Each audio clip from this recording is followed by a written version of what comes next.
Good evening. Welcome to our 6 p.m. workshop, and we will be having a presentation on home funds recommendations. Director Jeffers, if you could kick us off, please. I'd be happy to, and I apologize. I have to wear a mask, so hopefully I can be understood. And if I can't be, I'll try to speak more clearly. Or, the worst case, I'll take my mask down. But this has been a long time coming. We had gotten word last spring that we had $1.7 million and change that we are sharing with Auburn in home ARP dollars. Those dollars can only be used to really assist the homeless and through a variety of programs, either through supportive services, either requiring developing non-congregate shelters, developing new affordable rental housing, providing tenant-based rental assistance, or capacity building for nonprofits and home ARP services. We went through the process. The council came to the allocation in September that out of the $786,633, which is the Lewiston share of the home ARP dollars received, that $350,000 of that should be targeted to affordable rental development, $372,852 be targeted to supportive services, and we use the remainder, which is $63,781, for administration of the program over the course of 3 years. With that, Jessica Wilson, our Community Development Program Coordinator, put together a notice of funding availability, put it on the streets in October 21st. And applications were due back on December 1st. We received 4 applications. And in the memo I provided, there was a brief description of each of the requests we received. New Beginnings had requested $300,855 to be used over the course of 3 years. $186,000 of that will be for really more the case management, helping homeless youth, housing prevention, housing counseling, helping them with life skills, landlord-tenant liaison and outreach, really the true supportive services. And that would be the equivalent of 1 full-time equivalent to their staff to handle that. And then $114,750 would be for financial assistance to help really targeted to the 14 to 24-year-olds, which really 18 to 24-year-olds and emancipated minors living in Lewiston, and that was really to provide financial assistance to help them get into housing. Trinity Jubilee requested $110,547, and that again was really targeted supportive services doing what they do, but so many of their clients, that's one of the big challenges they have coming out of abusive, not Trinity, I was talking Safe Voices. Trinity is really the organization that does the bulk of our on-the-street integration up here. $90,000 of that would be funding additional staff time, really freeing up the executive director and other director there to provide more direct supportive services as opposed to just those elements of checking in, doing food. The more perfunctory things can be done by lower-level staff. This funding would help them do that. And then there was another $20,400 for direct assistance to clients in the form of bus tickets, security deposits, and like. That $110,547, Jessica has spoken with each of these agencies since this memo was written. That was really, I put it in the memo as a 1-year allocation. They actually had said that they would be drawing that down over the course of the 3 years that the grant is out there, as was the case with New Beginnings. Safe Voices is really focused on the work that they traditionally do. That's where I was saying that these folks are generally, anybody coming out of an abusive situation is often homeless or at risk of being homeless, and this will help them do it. And this would be 50% of it would be for a full-time equivalent for sex trafficking exploitation coordinator, and the rest would be for advocacy and outreach. The store next door, I know many of you had expressed a desire to see them get some funding. We had hoped they would be able to be eligible for funding. They just very recently got their 501c3 designation.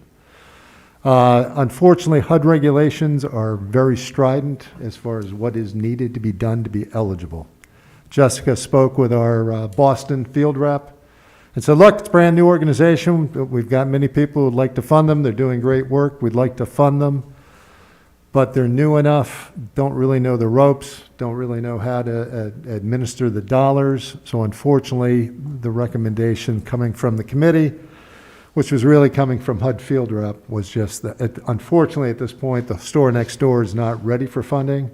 We have committed to working with them to make them eligible next year, so they'd be able to apply again. They would have their house in order. But that's, so out of those four, we had three.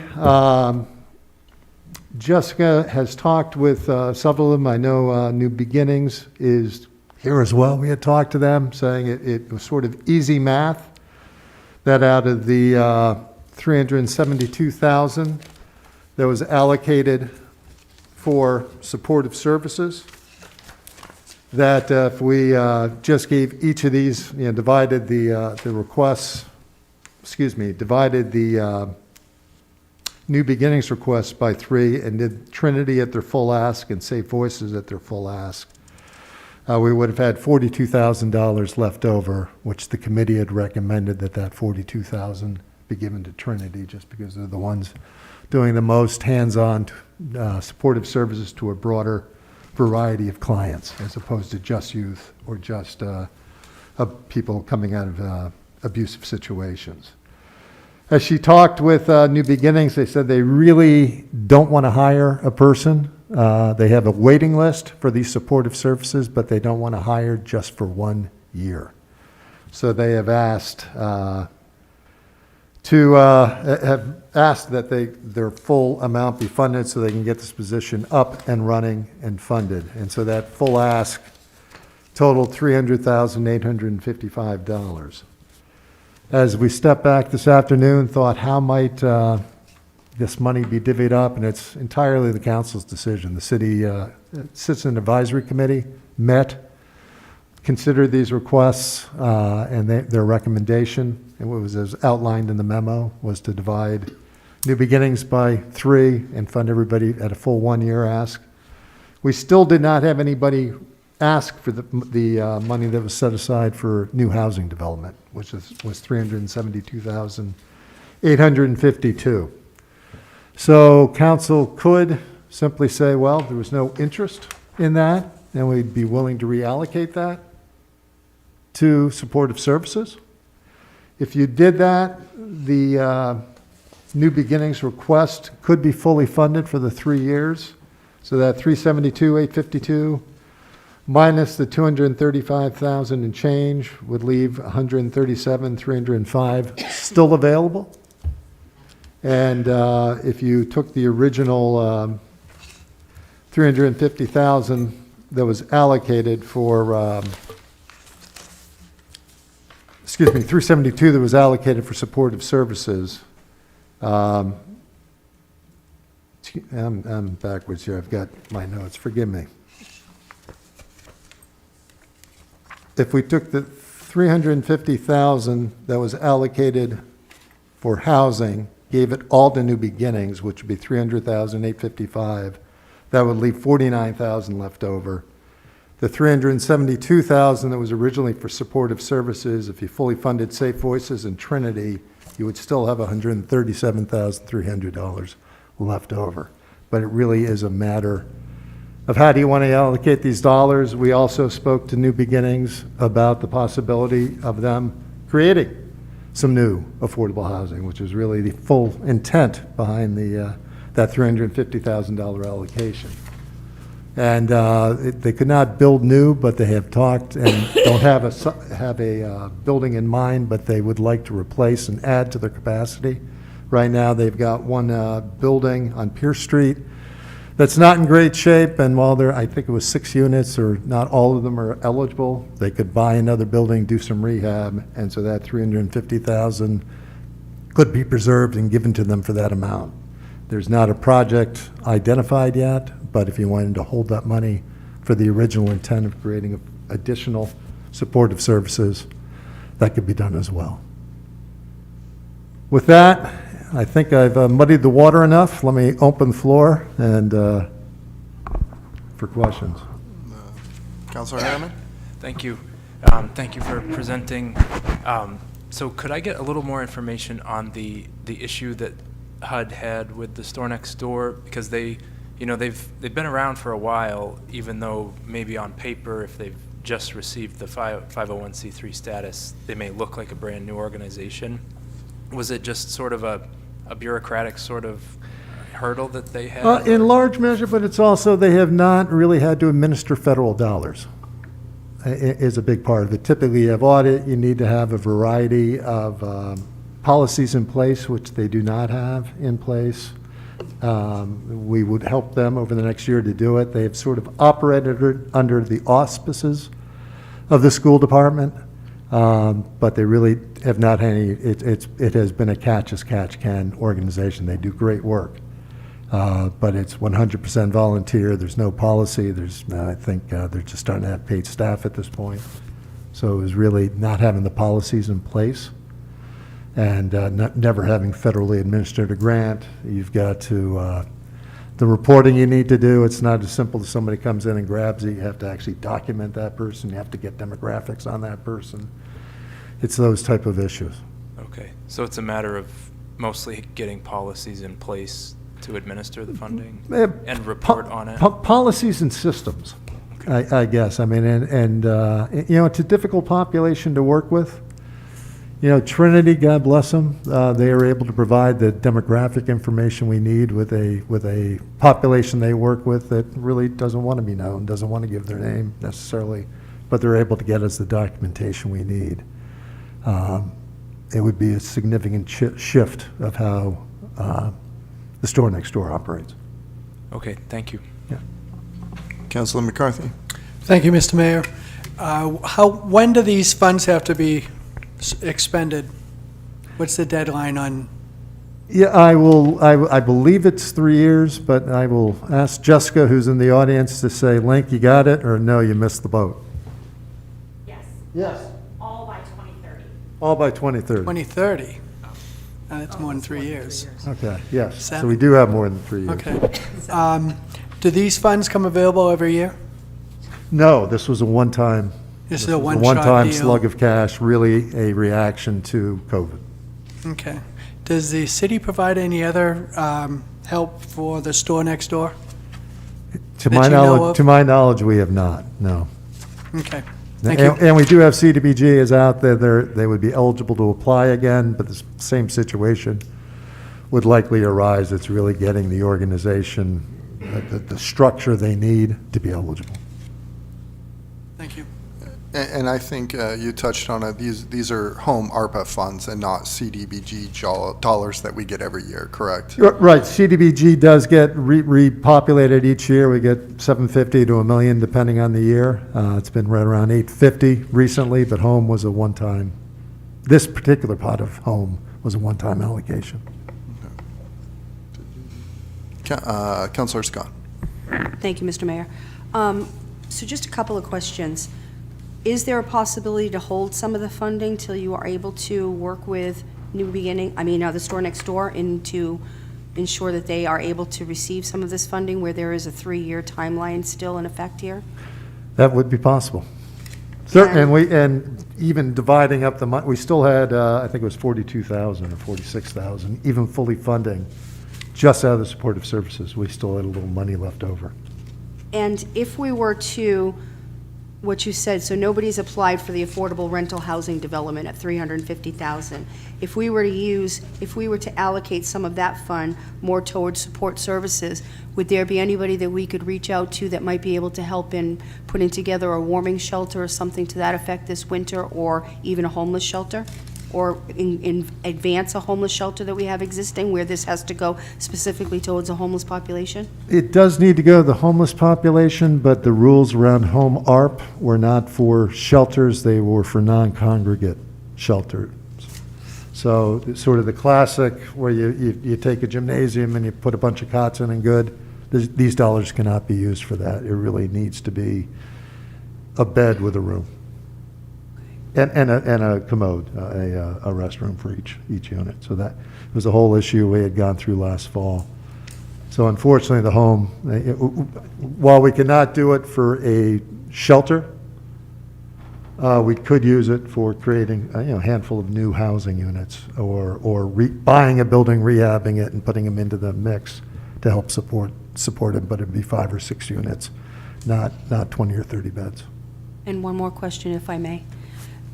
Where this is a workshop, this will be coming back before us for a final approval? It will be coming back to you on February 7th is when we're next scheduled to talk on this, and that's really when we would ask the council to give us clear direction on it. I would appreciate it tonight, because we do need to do a 30-day public notice period, especially if we're going to reallocate some of these funds. We should get that out there so the public has a chance to see it, weigh in on it, make comments, and then we could have council take formal action on the 7th. Thank you. Councilor Pease. Thank you, Mr. Mayor. I've already told you I'm a little disappointed in what's happening here. If we would have started 6 months ago when I brought this up about the store next door, it probably would have been certified by now or close to it. I want to make sure this time it doesn't fall through the cracks like it did there. As far as allocating the dollars, I don't want to see those dollars go anywhere else except where they are right now. So that if they do qualify or get it done within another 6 months or a year, I want them to be able to apply and have that money available. So just so I'm clear, I think I understand you, but that $350,000 was set Right. aside for housing. Don't reallocate it, keep it, set it aside That's- in the future so it's available for Right. store next door. And there's the Jubilee probably could come into it later on when they decide, new beginnings. I have no problem with them getting funding. I just think that we should start with this, hold that aside, and see where it goes from there. Understood. Thank you. Councilor Jelinas. Thank you, Mr. Mayor. So this is a little clearer for me, having sat in on some of these meetings, but I think the waters are a little muddied as well, so I have a couple questions. Sure. Thank you. No guarantees, but I'll try. I was not aware that the store next door was in fact able to achieve 501c3 status, so that's great news. Did I hear you correctly when you said that the public school would be willing, when we talk about ensuring that these policies and procedures are in place, and I understand about the requirement to be able to manage these federal funds and the paperwork that comes with that. But did I hear you correctly that the Lewiston schools would be willing to help the store next door do that? I have not had that conversation with the schools. I would like to think they would. I mean, adult ed is able to utilize these dollars. I would assume they've got some policies and procedures. Because my concern really is when we think about, they've not had the opportunity to, administer federal dollars. That's not going to be any different next year or the year after the year. They have to start somewhere, right? They have to start somewhere. Right. And I feel like, they've been doing this work for some time. And when I think about these funds and the use of these funds, I'm delighted with, the decisions that were made around New Beginnings, Trinity Jubilee, Safe Voices. But I can't think of another entity beyond that suits us better than the store next door. So I feel like if there's a way to sort of come off that bandwagon of they haven't had that experience, they don't know how to manage it, I don't really want to think like that. I'd rather think what can we do to support them and ensure that that's going to happen so they'll be successful, because I think that the management will happen, especially if we can find not a sponsor, but what's the word? Some assistance from the school. I think that's an important. Yeah, sort of fiscal sponsor type situation. If that's what's necessary, but I don't know that even be necessary because they already have their 501c3. Just some mentoring around how to do that, perhaps. So that's how I'd like to weigh in on this. Director Jeffers, Councilor Jelinas, are you good? Yes, sir. Okay. Director Jeffers, you, I think, alluded to in the memo and then up here. So will the city be working with the store next door to address what needs to be done, or is there a plan going forward so that way they can use funding? We had not anticipated funding, although council's prerogative is clear. We had anticipated getting them ready for next year's funding cycle in CDBG. If we need to accelerate that, I will discuss it with staff. Did the feds clearly delineate what would be required of the store next door in order to qualify for funding? I mean, there's sort of a laundry list that whenever we go through trainings for various agencies saying, here's what you need to have in place, and they didn't have most of those items in place. Okay. And I guess one more question, in your estimation, how long would it take to, sort of check all the boxes and get procedures and plans in place? It's a good question. I think it's really up to the store next door and how quickly it's a two-person shop right now. Thank you. So I mean, it's we can help them, but we can't do it for them. We can certainly guide them, give them some direction, give them some, here's some templates they might work on, what process they need to go through, whether they have a board of directors that need to sign off to establish all these procedures. That I don't know. Okay, thank you. Councilor Pease? Or Councilor LaChapelle? Thank you, Mr. Mayor. Director, when we looked at this a little while ago, we allocated the $350,000 towards affordable rental development. We were discussing the big development that we're having downtown, like the roof trusses are gone up 30, 40, 50%, and some of those expenses.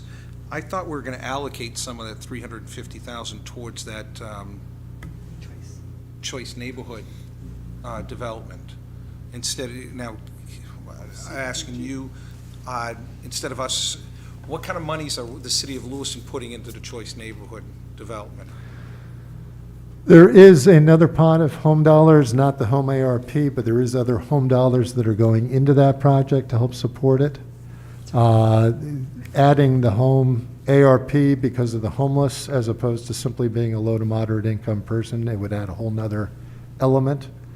If that's something you want us to try to explore and talk to the developer to see if it's something they would be able to utilize, that's a possibility, although I'm not sure.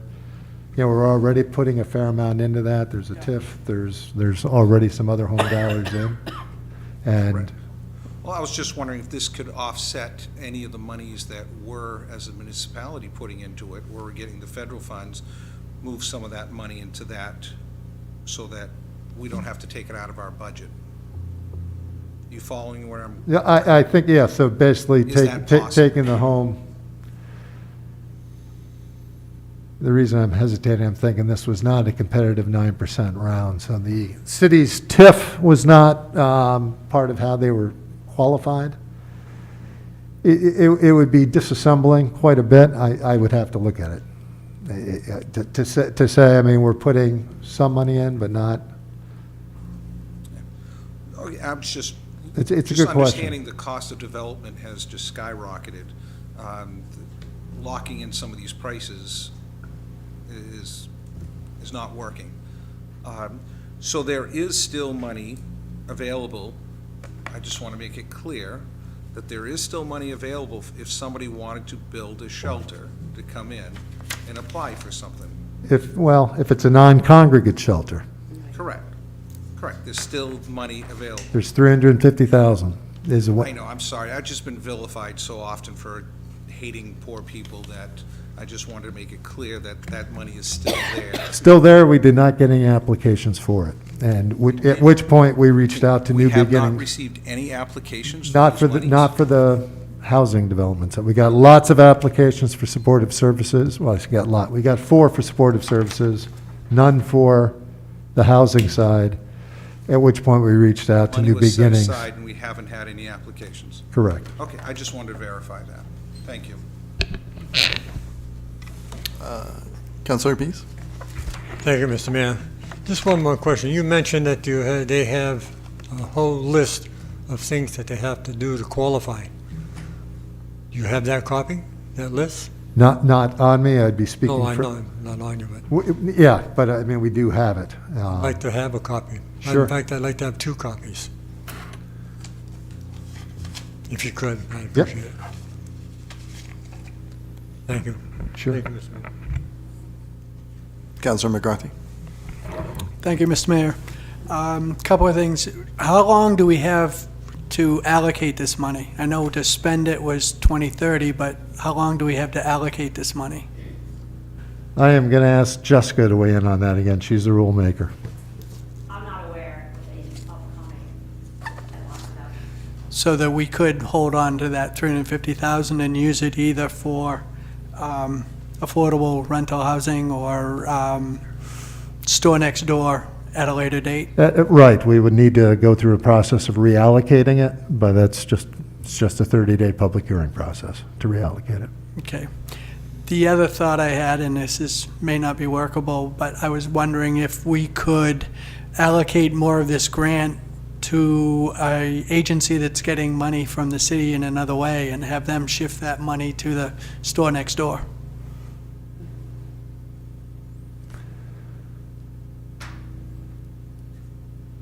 I don't know where they would be getting their, I mean, it's, Just a thought. I Okay. don't know, I don't understand I don't have a full grasp on what the city gives to who, for what, for how. I just see it when it comes before us, but I didn't know if there was some sort of subsidy that the city's doing to Trinity that could be freed up to give to the store next door, and we replace that with extra funding from this grant. yeah, I mean, Trinity has gotten a fair amount of funding through the CDBG process over the last year, and CARES, all the various federal dollars that Yeah. have come to us. But it's all federal dollars, all right? They've all been federal dollars. So it would still be the same roadblock. Right, I mean, the city itself, out of the general fund, does not write checks to any of the Okay, above. okay. Thank you. Yep. Councilor Pease, did you have something else? Just one more question. Thank you, Mr. Mayor. Is it possible to take a portion of that money, that 350, and set it aside for if store next door could get their program together? Check off those boxes. The check off That is the list? council's purview. Thank you. At this point, Director Jeffers, do you have everything you need from us? I believe so. I guess what I guess I'm hearing, to make sure I'm capturing it, is if we're holding the status quo, holding that 350, that will result in New Beginnings not moving forward the supportive services side of their application. They had dollars that were to help, provide rent support and security deposit, that type thing, be about $120,000 or so over the course of 3 years. But the bulk of their ask had been for case management, which they do not have. If we do not fully fund them for the full 3 years, they would not be able to go ahead and hire somebody. There is a waiting list for support services, with nobody to provide the services now. They saw this as a pot of money where they could do that.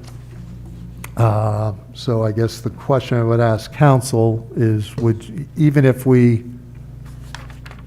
you folks choose to fully fund New Beginnings so that supportive services person was there, it would take some of that 350 that's currently still being set aside. This is really, I think, the nub of the question to the council. Do you want to keep that 350 for housing development absolutely intact? Or would you prefer to set some aside for the store next door, fully fund New Beginnings for the full 3 years at the $300,000 ask, and there would still be some monies available? And I can't do the math at the moment, but that's, in my mind, sort of the nub of the question. Councilor Scott? Thank you. So I think we understand this a little better here, because I was a little confused with that in the beginning. So I would be in support of putting the 350 from affordable rental housing development back towards supported services to help New Beginnings to cover that cost, because I think that there is definitely a need for that case management worker, but also ensure that we still have money put aside when the store next door gets their full, everything that they need to get done, so that we still have some money to offer them through this in that 3-year time period. That's right. That's where I would stand on this. Director Jeffers, you said it would be difficult to do the math right this second in terms of how much money would be left over for the store next door. Well, ballpark, it'd probably have about $150,000. And that's truly ballpark, and that's 350 out of the New Beginnings. 200. Was about 100. 150 would be left over, you're right. Okay. It depends on if the council wants to add the $37,000 surplus, if you will, back to Trinity or include it in this number. If you don't allocate it and do it at face value with what's been recommended at New Beginnings at the 300,855, Trinity at 110,547, and Safe Voices at 125. If you reallocate the full 350, you have 186,450, kind of loosely for supportive services. Okay. If you reclass or reallocate the full 350. Okay. Thank you. That was the math I couldn't do. Thank you, everyone. Are you good, Councilor McCarthy? Yes. Okay. Councilor Harriman? Thank you. Thank you, Administrator Hunter, for doing the math. I would also be in support of that, reallocating that 350,000. We didn't get any applications for that so far, and I feel like we have a dire need for all of the services that we did get applications for, and to me it makes more sense to fund those things now so they can get started on these programs rather than holding it and waiting for someone to come along with an affordable housing proposal. I do like the idea of reallocating that 37,000 surplus, if you want to call it that, and holding on to that, everything that's left over after these applications, holding on to that, and hopefully the store next door will be able to use that soon. Okay. Are we all feeling I've good got about at least that? 3, I know where they stand. Councilor Clement? Thank you, Mr. Mayor. I guess basically, I'll just say 2 words. Concur. Councilor Clement, you meant? Thank you. You hear me now? Okay. I will concur with what has been said in regards to Councilor Scott and Councilor Harriman, and leave it at that. No need bantering around any further. Thank you, Councilor. Councilor McCarthy as well, I believe, was in on that, so. Everybody gets credit tonight. Councilor McCarthy? Thank you, Mr. Mayor.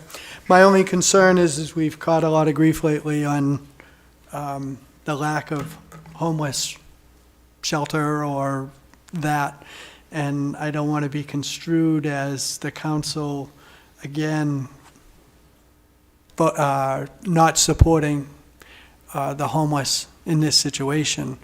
I have to concur that I think it's a good use of the money.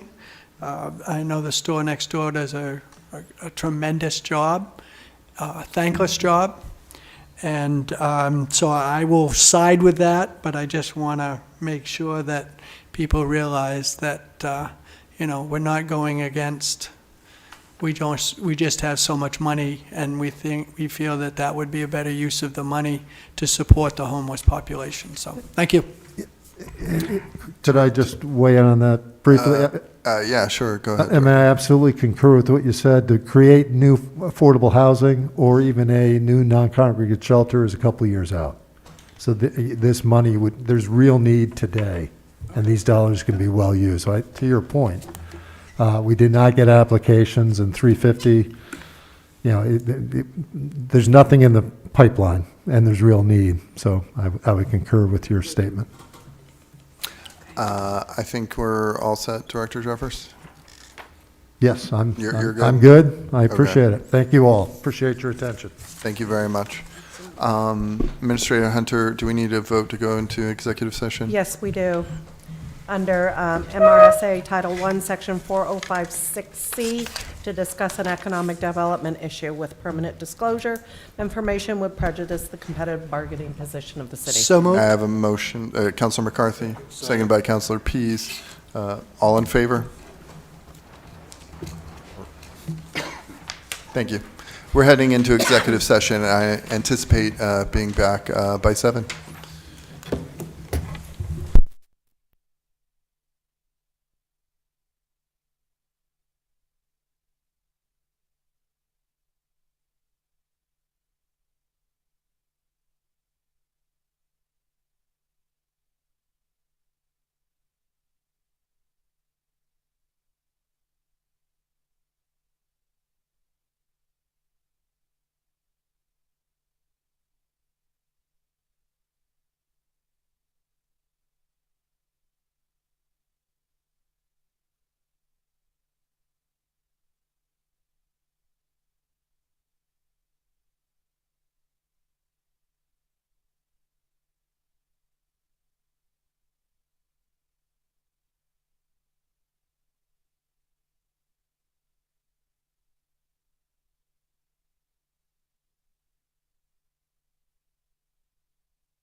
Good evening.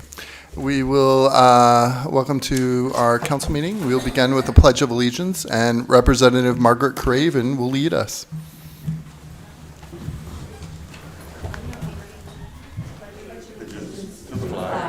Of the United States of America, and to the republic for which it stands, one nation, under God, indivisible, with liberty and justice for all.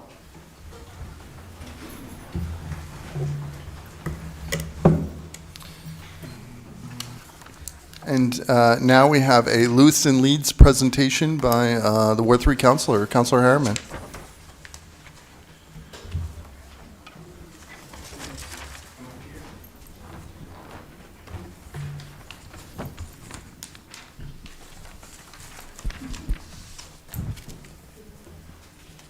This month, I would like to recognize Jimmy Cutting as a Lewiston leader. Jimmy came to Lewiston homeless in 2012.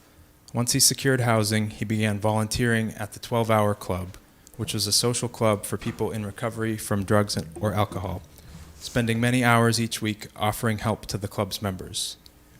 Jimmy currently works as the house manager at the St. Martin de Porres homeless shelter, where he has worked since 2015. I paid a visit to St. Martin's early last year to learn more about the shelter, and I was really impressed with how things are run there. Additionally, Jimmy, along with some other community members, helped to create the WAY project, with WAY standing for Who Are You? This is a program that helps people obtain new ID cards and other identity paperwork that they no longer have. This is especially important for people experiencing homelessness or housing instability, whose possessions are more frequently lost or stolen.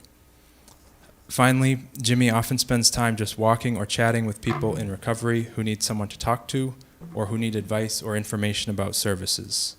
I'm proud to present Jimmy with this Lewiston Leads Challenge coin in recognition of all the work he has done and continues to do for the people of Lewiston.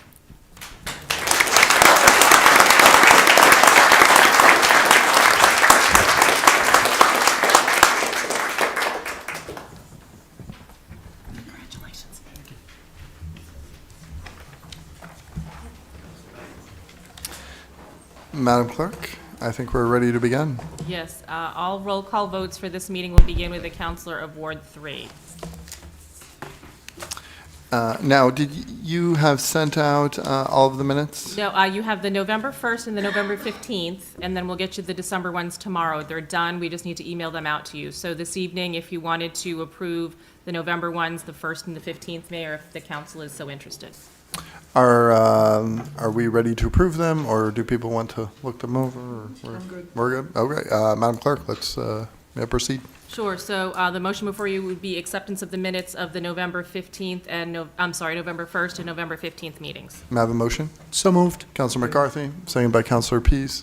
Madam Clerk, please call the vote. Councilor from Ward 3, Yes. Ward 4, Yes. Ward 5, Yes. Ward 6, I have a split vote. I cannot vote for the November 15th as I was not present, but I will affirm the November 1st. Great, thank you. Council from Ward 7, Yes. Ward 1, Yes. and Ward 2. Yes. Motion passed by a vote of 7-0, and then adjusted for Councilor Clement. Thank you.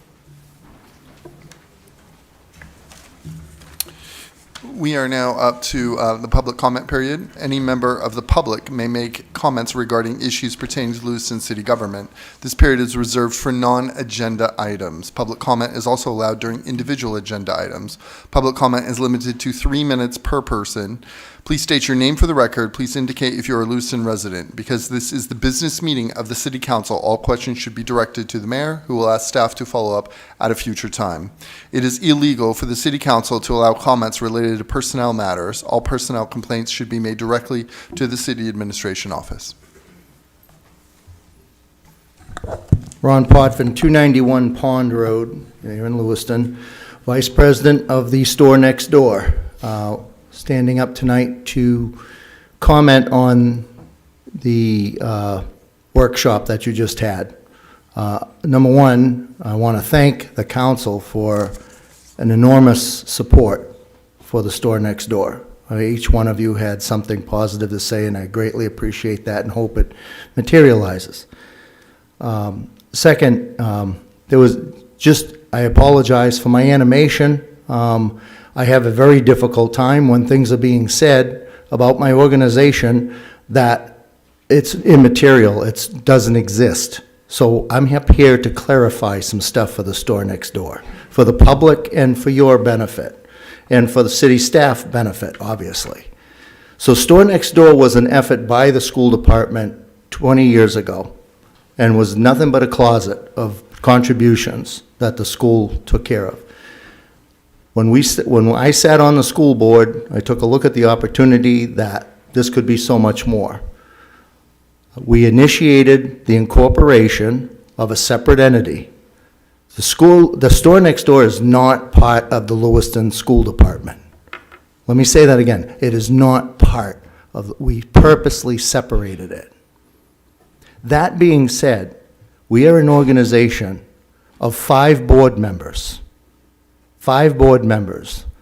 And we incorporated to educate the public on the plight of the homeless youth, and to fundraise, and to get the word out, and to market the store next door. With that, we become the purchasing agent to wisely purchase reasonable amounts of all of the resources that these homeless students need: food, clothing, educational supplies. 5, we act as a distributor. As a chief financial officer, I have one reporting line, of which I don't understand the city staff. My reporting line is to the Lewiston School Department. We do not interact with the children. The Lewiston School Department, through the Longley Outreach Program, are the ones with their own staff that interact with the children. We're being asked to report on things that are out of our control. This belongs to the school department, if that's being asked. I sign out one thing, and that's $28,000 to the Lewiston School Department for supplies and everything that those kids need. And to be put into a situation where, we're trying to apply for federal funding, we're brand new. We incorporated 2 years ago. We don't have federal experience. It'd be nice if you just let us know what we need to do, because I run a pretty simple program, real simple program. We got 1,000 contributors Excuse that me, take care of it. I'm going to need you to wrap up your comments. All right. Just saying, we have contributors and we have expenditure to the school department. It can't get any simpler than that. So I don't know what city staff is requiring of this, but it's going to be a roadblock and a hurdle in a very important moment with a very important effort. But I do appreciate all the comments that you guys said in the support of the store next door. Thank you, and I'm hoping I can work with city staff and work this out. Thank you. Thank you. We will have city staff follow up with you. Further public comment at this time? Madam Clerk, agenda item number 1. Item number 1, election of City Council President for 2023. Requested action. There are 2 items for requested action. The first one is to receive nominations for the role of President of the City Council. So moved. May I have are we asking for nominations at this point, Madam Clerk? Yes, please, Mr. We are asking for nominations at this point. Councilor LaChapelle? Yes, Mr. Mayor.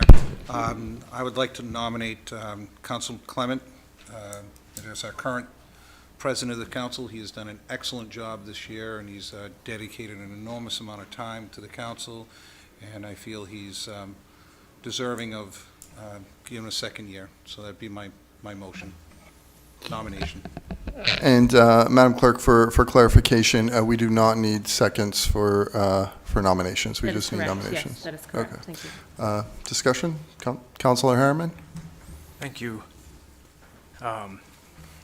So over the last year of our term, there have been many problems that have come up and trends and themes coming from our council president, Councilor Clement. There are trends of bullying and threatening and intimidating other people who don't agree with him. The most memorable of these would have been on May 17th after our council meeting. when he and Councilor LaChapelle pulled me aside out in the hall out here, outside the Deputy Administrator's office.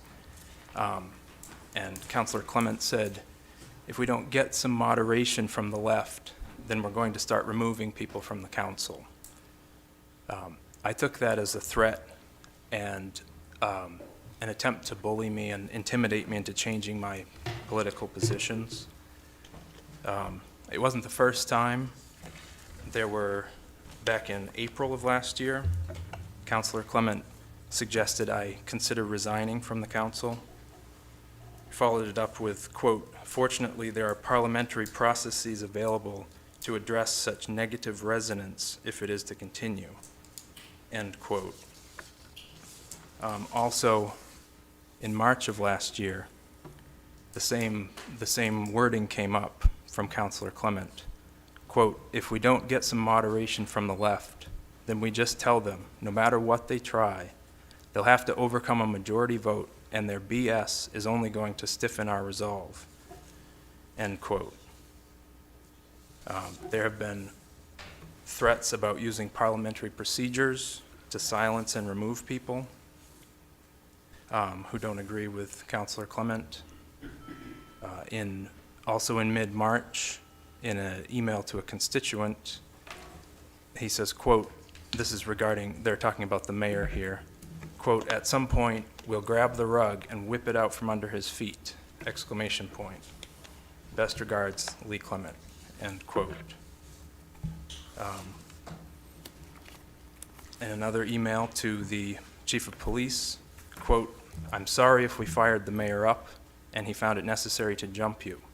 We'll be doing something about him and his methods in the very near future, end quote. There have also been issues with making city staff make difficult decisions about who to work with. There was an issue back in mid-March with a resolve that Councilor Clement and Councilor LaChapelle worked on, where they asked City Administrator Hunter, Deputy Administrator O'Malley, and City Clerk Monteo to keep this resolve secret from the rest of the council until they were able to suspend the rules and surprise us with it.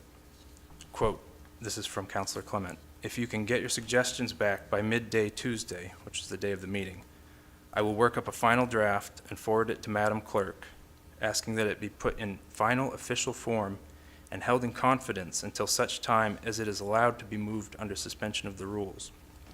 It would be then that we ask copies be disseminated to council members and mayor just prior to discussion commencing, end quote. Obviously, we can't do our jobs as councilors if we have council business hidden from us. There have been issues with some councilors. I know myself, I'm not sure about others, not being considered as when council business is being discussed. There was an issue with, in October, the mayor emailed us about a potential winter homeless shelter opening, a temporary winter shelter. Councilor Clement replied in part, quote, we trust you'll be keeping Administrator Hunter as well as the council up to date. We will be waiting to hear of any developments on this issue, but felt, based on past occurrences, we should reiterate this caution to avoid the possibility of any future sanctions, end quote. And this is more of the intimidation regarding parliamentary procedure.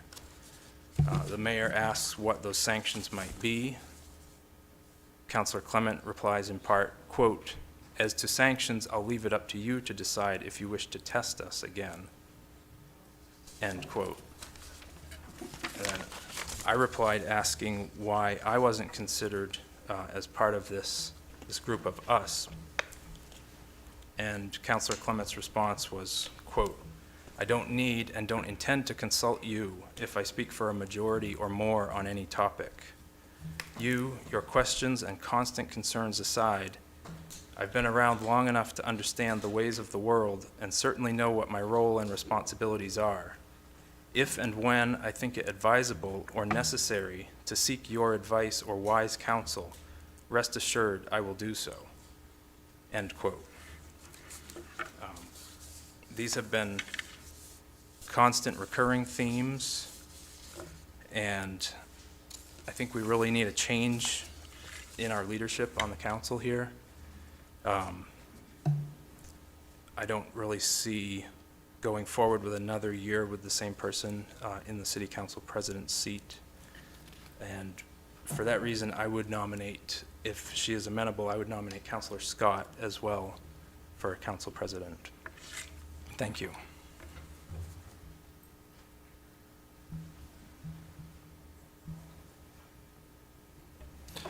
Further discussion from the council?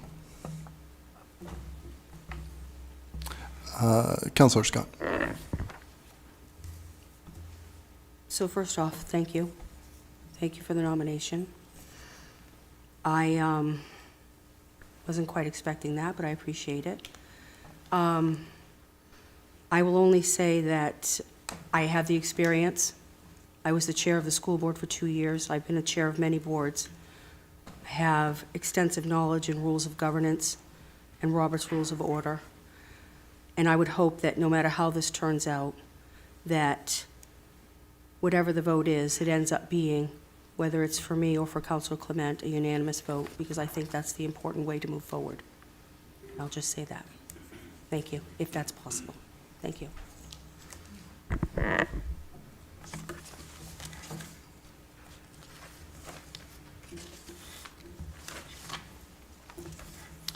So my experience with Councilor Clement, pretty much mirrors Councilor Harriman's. Councilor Clement rules by intimidation. Last year I filed a complaint with administration regarding an incident when, as soon as the workshop was over, this was in February, he came over to my chair and leaned over and whispered in my ear, "You, sir, have made a mistake and you're going to regret it." It was a threatening move and one that has no place in city government. Councilor Clement's threats and intimidation began even before I was sworn in.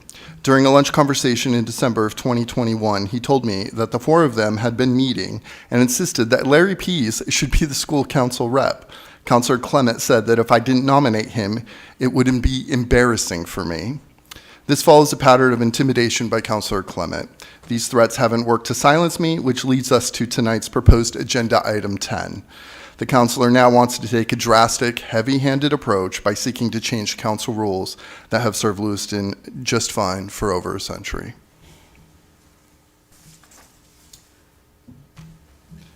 Councilor Scott?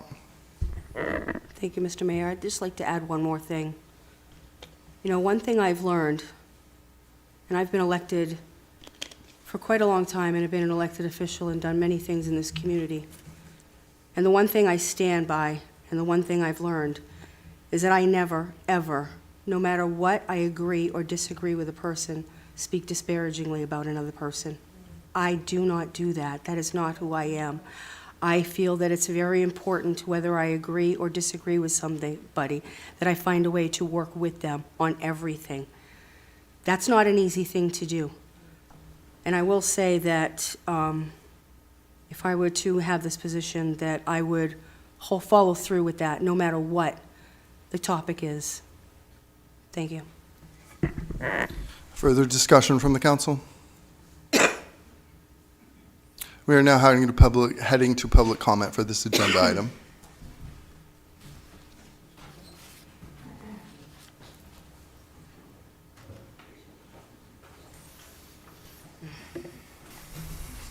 And before we begin public comment for all agenda items this evening, we will follow a strict limit of 3 minutes. All set. Thank you. My name is Megan Parks. I'm a resident of Ward 7, but I'm going to be reading a statement for somebody who's on their way and isn't here yet. This is on behalf of Marcus Tallarico. He says, "I am a current resident of Auburn's Ward 1. I was born and raised in Lewiston and have been employed in Lewiston since the age I was able to work. My family has been a part of this community for generations.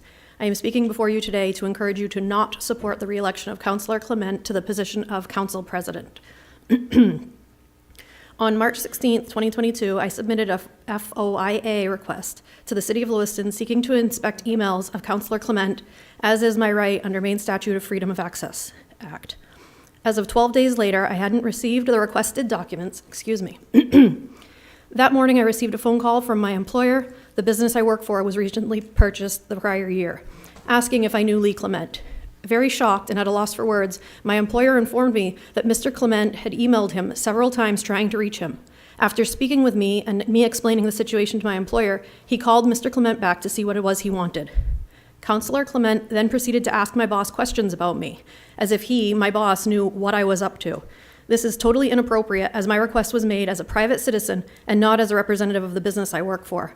It is clear to me that this was his way to try to intimidate me. The following day, I was contacted by the city administration stating the documents were available for pickup.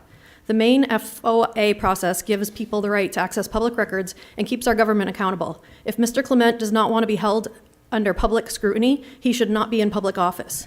It's reasons like these that folks are hesitant to be involved with their local government. I encourage you to vote for a new person for council president. Lewiston deserves better. Thank you.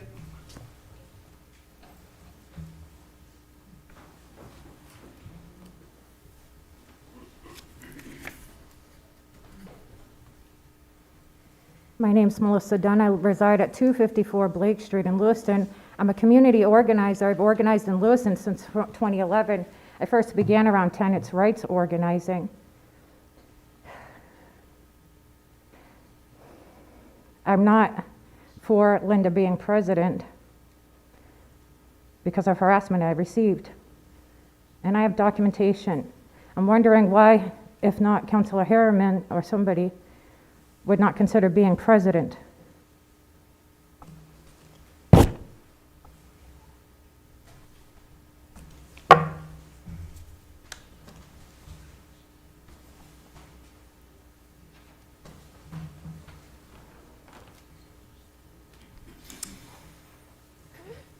My name's Alex Pine. I'm a resident of Lewiston. I live on Wakefield Street. Councilor Scott is my ward representative, and I've been very satisfied with what she's done to represent my part of the community. She is communicative and supportive of many community building efforts, and I fully endorse her as council president. I think she'd do a wonderful job.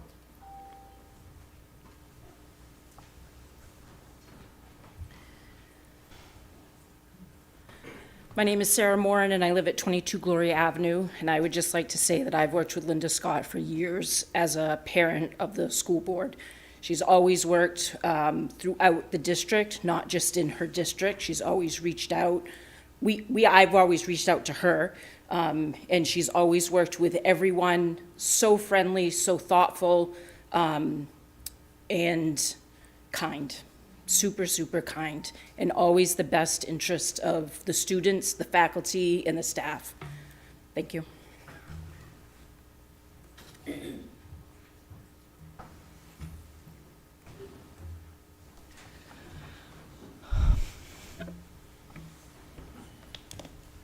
Hi, my name is Deanna Earhart. I am a resident of Lewiston. I live on Highland Avenue. I'm one of the dean of students at Lewiston Middle School, and I have to say, to hear the thoughts that have come out about this bullying is really a concern for me, especially with what I deal with on a daily at the school, and it really goes against everything that we teach our kids on how to treat each other.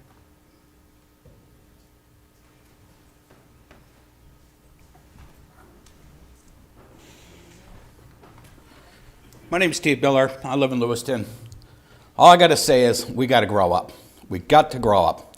We don't have to agree with each other. We got to work together. We got to get some thick skin if we're in politics, public services, just the way it is. We got to start playing in the sandbox together, kids.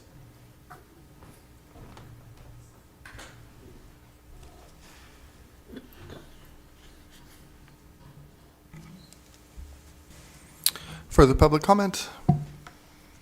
Public comment is now closed. Back to the council for further discussion and/or further nominations.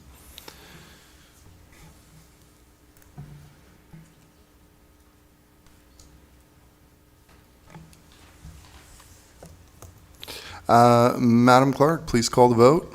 Sure. Excuse me. So for clarification for the councilors, we have two councilors nominated as council president, Councilor Clement and Councilor Scott. So as I read your ward number, please state who you will be voting for. Please don't say yea or nay. Please tell me which councilor you'll be voting for. Councilor from Ward 3. Councilor Scott. Thank you. Councilor from Ward 4. Councilor Clement. Thank you. Councilor from Ward 5. Councilor Scott. Thank you. Councilor from Ward 6. Councilor Clement. Thank you. Councilor from Ward 7. Councilor Scott. Thank you. Councilor from Ward 1. Councilor Scott. Thank you. Councilor from Ward 2.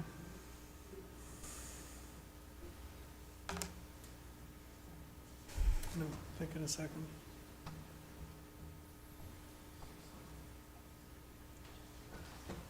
Councilor Scott. Thank you. Councilor Scott has been elected by a vote of 5-2 as council president for the year 2023. Agenda item number 2. Item number 2, public hearing and first passage for an amendment to the Appendix A of the Code of Ordinances Zoning and Land Use Code, Article 2 definitions. Requested action that the proposed amendments to Appendix A of the Code of Ordinances Zoning and Land Use Code, Article 2 definitions receive first passage by a roll call vote, and that the public hearing on said ordinance amendments be continued to the next regularly scheduled city council meeting. May I have a motion, please? So moved. Councilor Pease, seconded by Councilor Harriman. Can you kick us off here, Director? Absolutely, Mayor. Director Hediger, our Director of Planning and Code. Thank you. So as you folks are aware, we've been working through a number of amendments that you folks put together with the planning board. I'd like to think that thank you. That's a bad sign, right? That we're making some progress here. The beginning of a memo that Shelley Norton provided just gave you a quick update as to the 11 items that are kind of in the works here. We've gotten through about 6.5 of those pending action tonight, and we'll probably have the rest of that First Amendment group done February, March. Part of the challenge with this is just the notification requirements that are required with every single amendment, where we have to do notices 2.5 weeks in advance, and then there's issues with the planning board, getting things approved or coming to you folks, going back and forth. As you know, that's part of the reason why we're going to have a joint workshop next week. So with respect to the first agenda item you folks have, with respect to definitions, this is simply, let me get the right pages here.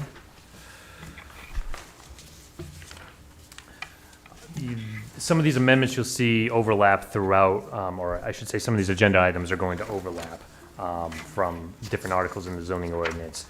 With respect to Article 2, Section 2 definitions, we've eliminated 2 terms there, lot coverage ratio and lot or ground coverage. What you'll see in the big space and bulk table, one of the things we're trying to do is streamline some of the terms and uses we have in impervious surface versus lot coverage ratio. We're getting rid of lot coverage ratio. We're making everything impervious surface. That's how much of your lot can be covered by buildings, paved areas, any type of hard surface. So a lot of these changes tonight are going to be just kind of like housekeeping, where we have a definition change that relates to a more substantive change in another section.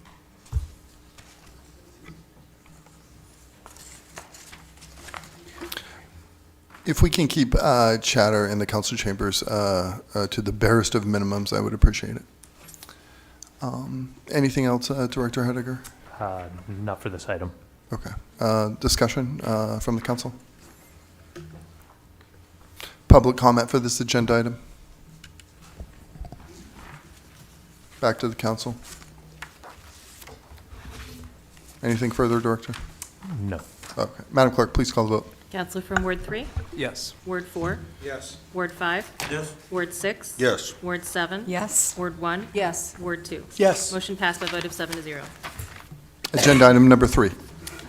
Item number 3, public hearing and first passage for an amendment to the Appendix A of the Code of Ordinances Zoning and Land Use Code, Article 3 official map.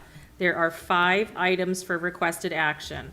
The first item, that the proposed amendment to Appendix A of the Code of Ordinances, Zoning and Land Use Code, Article 3, official map as shown on proposed zoning Area C map, receive first passage by a roll call vote, and that the public hearing on said ordinance amendments be continued to the next regularly scheduled city council meeting. So moved. Excuse me one second. Madam Clerk, are we going to be doing these one at a time? One at a time, yes, sir. Okay. Thank you. So we've moved by Councilor Harriman. Second. Second by Councilor McCarthy. I guess discussion on this, Director Hediger? So again, one of the items that Planning Board and Council asked us to revisit was the zoning of all of our major corridors, Main, Sabattis, and Lisbon Street. We've been focusing on Sabattis Street. We've broken that into 3 segments. You folks already acted upon the first segment, which was basically from like 5 corners up to Holy Family, that part of the world. Now this is the last 2 segments because we had 2 meetings with the Planning Board so we could give it all to you in one. So basically we're going from the Holy Family area basically to the town line. As the clerk mentioned, there's 5 different motions here because we broke that entire segment into 5 different areas to make it a little more manageable. I can go through each one and then you folks can act upon them or act upon them individually. I'm not sure what the preference will be. Individually, please. Okay. Just So to keep it all straight. Sure. So the first one you folks have, the requested action for number 1 is for Area C. That's up on the map right now. The left side of the map is what currently exists.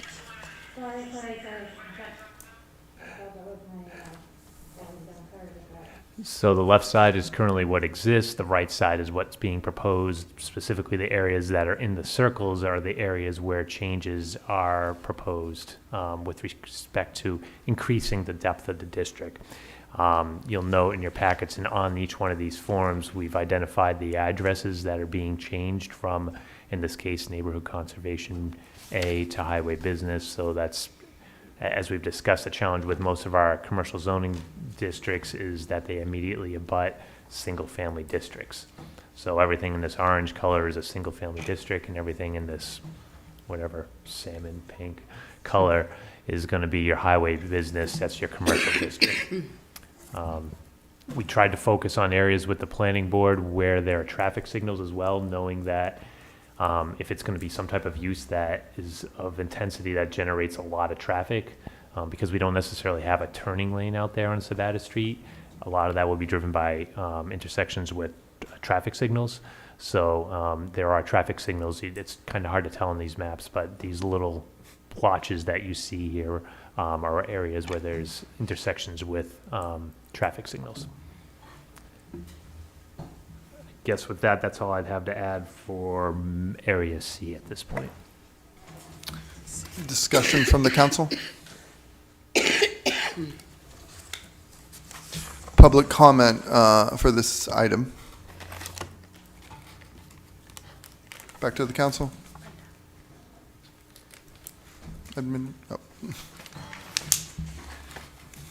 Administrator Hunter is running an apothecary. Anything further, I guess, you'd like to add about this? Not for this area. Further discussion or questions? Madam Clerk, please call the vote, and it will be on item 1, correct? Item 1, which is Area C map. Yes. Counselor from Ward 3? Yes. Ward 4? Yes. Ward 5? Yes. Ward 6? Yes. Ward 7? Yes. Ward 1? Yes. Ward 2? Yes. Motion passed by a vote of 7-0. The next item is that number 2 in your book on agenda item number 3, that the proposed amendments to Appendix A of the Code of Ordinances, Zoning and Land Use Code, Article 3, official map, as shown on the proposed zoning Area D map, receive first passage by a roll call vote, and that the public hearing on said ordinance amendments be continued to the next regularly scheduled city council meeting. I have a motion, Councilor Pease, second by Councilor LaChapelle. Director Hediger? Sure. I should have probably said with the other map as well, kind of where are we in the world for the benefit of everybody else. Again, left side is existing, right side is proposed. Starting at the bottom of the map is by Garceland Street, kind of like where Pizza Hut area is and whatnot. And we're working our way out towards Sabattis Street, and we're going as far as was at Roger Street, kind of in the area where LaPointe's small engine repair is and whatnot. Again, changes are shown in the circled areas here. There was some additional discussion by the planning board to expand upon what we initially proposed. That area being specifically this highlighted area here on the right side. The planning board thought that it made sense to increase the depth to this paper street of Garceland here. So we have some additional depth there along the backside of Garceland Street. And I think that was the only area that they asked us to revisit along this section here. Yeah. Nothing more at this time. Discussion from the council. We're going to public comment for this item number. Back to the council. Councilor Pease. Just a question. You said they had questions, the planning board had questions on... Councilor Pease, do you mind using your microphone? Sorry, Mr. Mayor. The planning board had questions on, is it Orchard Street area? So, Orchard Street? yeah, if you look at the screen, Counselor, originally and as it exists today on the left side here, that's where the zoning boundary is. And initially, we weren't proposing to move that, we being staff, but the planning board asked us to go back and bump that line over to this area here, which is, it's a street up to about where the cursor is right now, and then it becomes a paper street. So you've seen that, you can see that change on this side here. It adds basically 100 feet of depth to that section of Sabata Street. Okay, thank you. Anything else, Director? Not this time. Madam Clerk, please call the vote. Counselor from Ward 3? Yes. Ward 4? Yes. Ward 5? Yes. Ward 6? Yes. Ward 7? Yes. Ward 1? Yes. Ward 2? Yes. Motion passed by a vote of 7-0. The next item, item number 3, that the proposed amendment to Appendix A of the Code of Ordinances, Zoning and Land Use Code, Article 3, official map as shown on proposed zoning area E map, receive first passage by roll call vote, and that the public hearing on said ordinance amendments be continued to the next regularly scheduled city council meeting. May I have a motion, please? So moved. Councilor McCarthy, Second. second by Councilor Pease. Director Hediker. Okay, so we got a theme going, left is existing, right is proposed, circles show the new areas.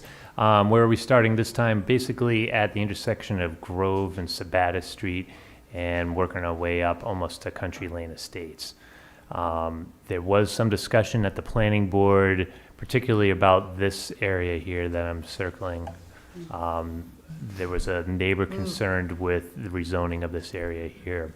The reason staff chose, well, let's back up a second. If we look over here, this is the existing zoning. This is DuBois Electric. DuBois Electric has since purchased this lot here, and they've purchased all of this lot here, and they've since split that lot, creating a residential lot on the Grove Street side, and the back of it is vacant. Where that split is now reflected on this map here, so this is a new property line that exists. What we've been trying to do as we go down these corridors is if we see a common theme with property ownership of somebody on Sabata Street that already has commercially zoned property and they own an abutting or a rear lot that's zoned residential, we've been approaching that to rezone that to commercial.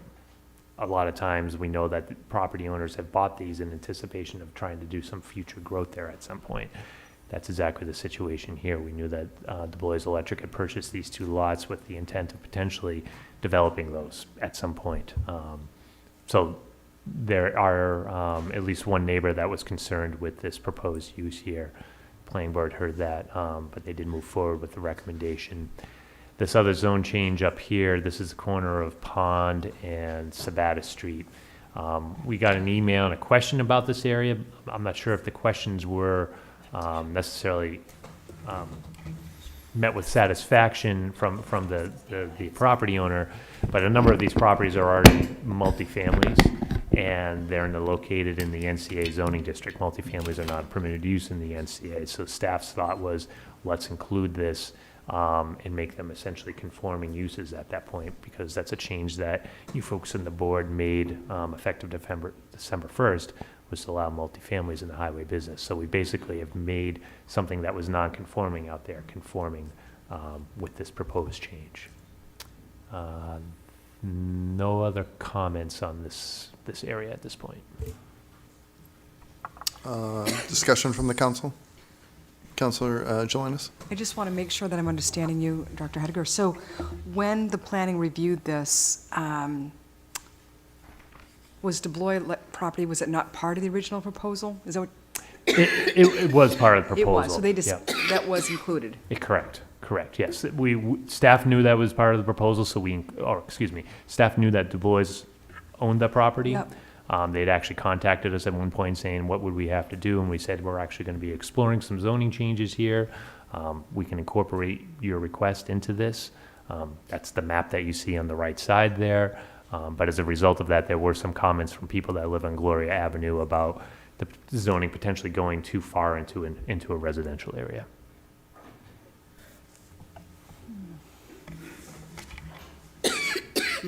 You all set, Councilor? Councilor McCarthy, did you have something? Thank you, Mr. Mayor.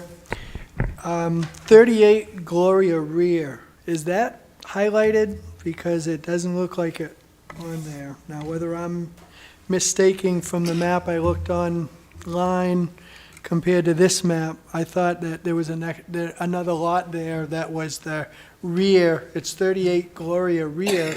That's rear right there. That's the 30, Yeah. that's, This parcel right here.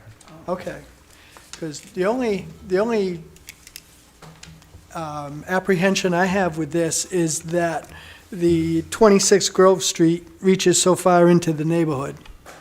And if you look at the way Sabata Street, you're going up Sabata Street and it's all fairly uniform, and then all of a sudden you jump out with a lot into a residential neighborhood. So I understand Du Bois owns it, but is that fair to the neighborhood, expanding out that deep into their neighborhood?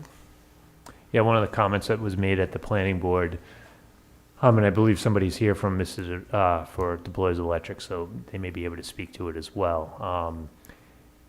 For this lot to be developed, if anything's going to occur on it, it's going to likely require development review approval either from the staff review committee or the planning board. And at that time, abutters would be notified of a hearing, and we do have some buffer requirements. They may not satisfy the neighbors, perhaps, because you could build as close as 10 feet to the lines with some type of project there, and you would have to have either a staggered row of evergreen plantings or fencing of some sort to provide a buffer there.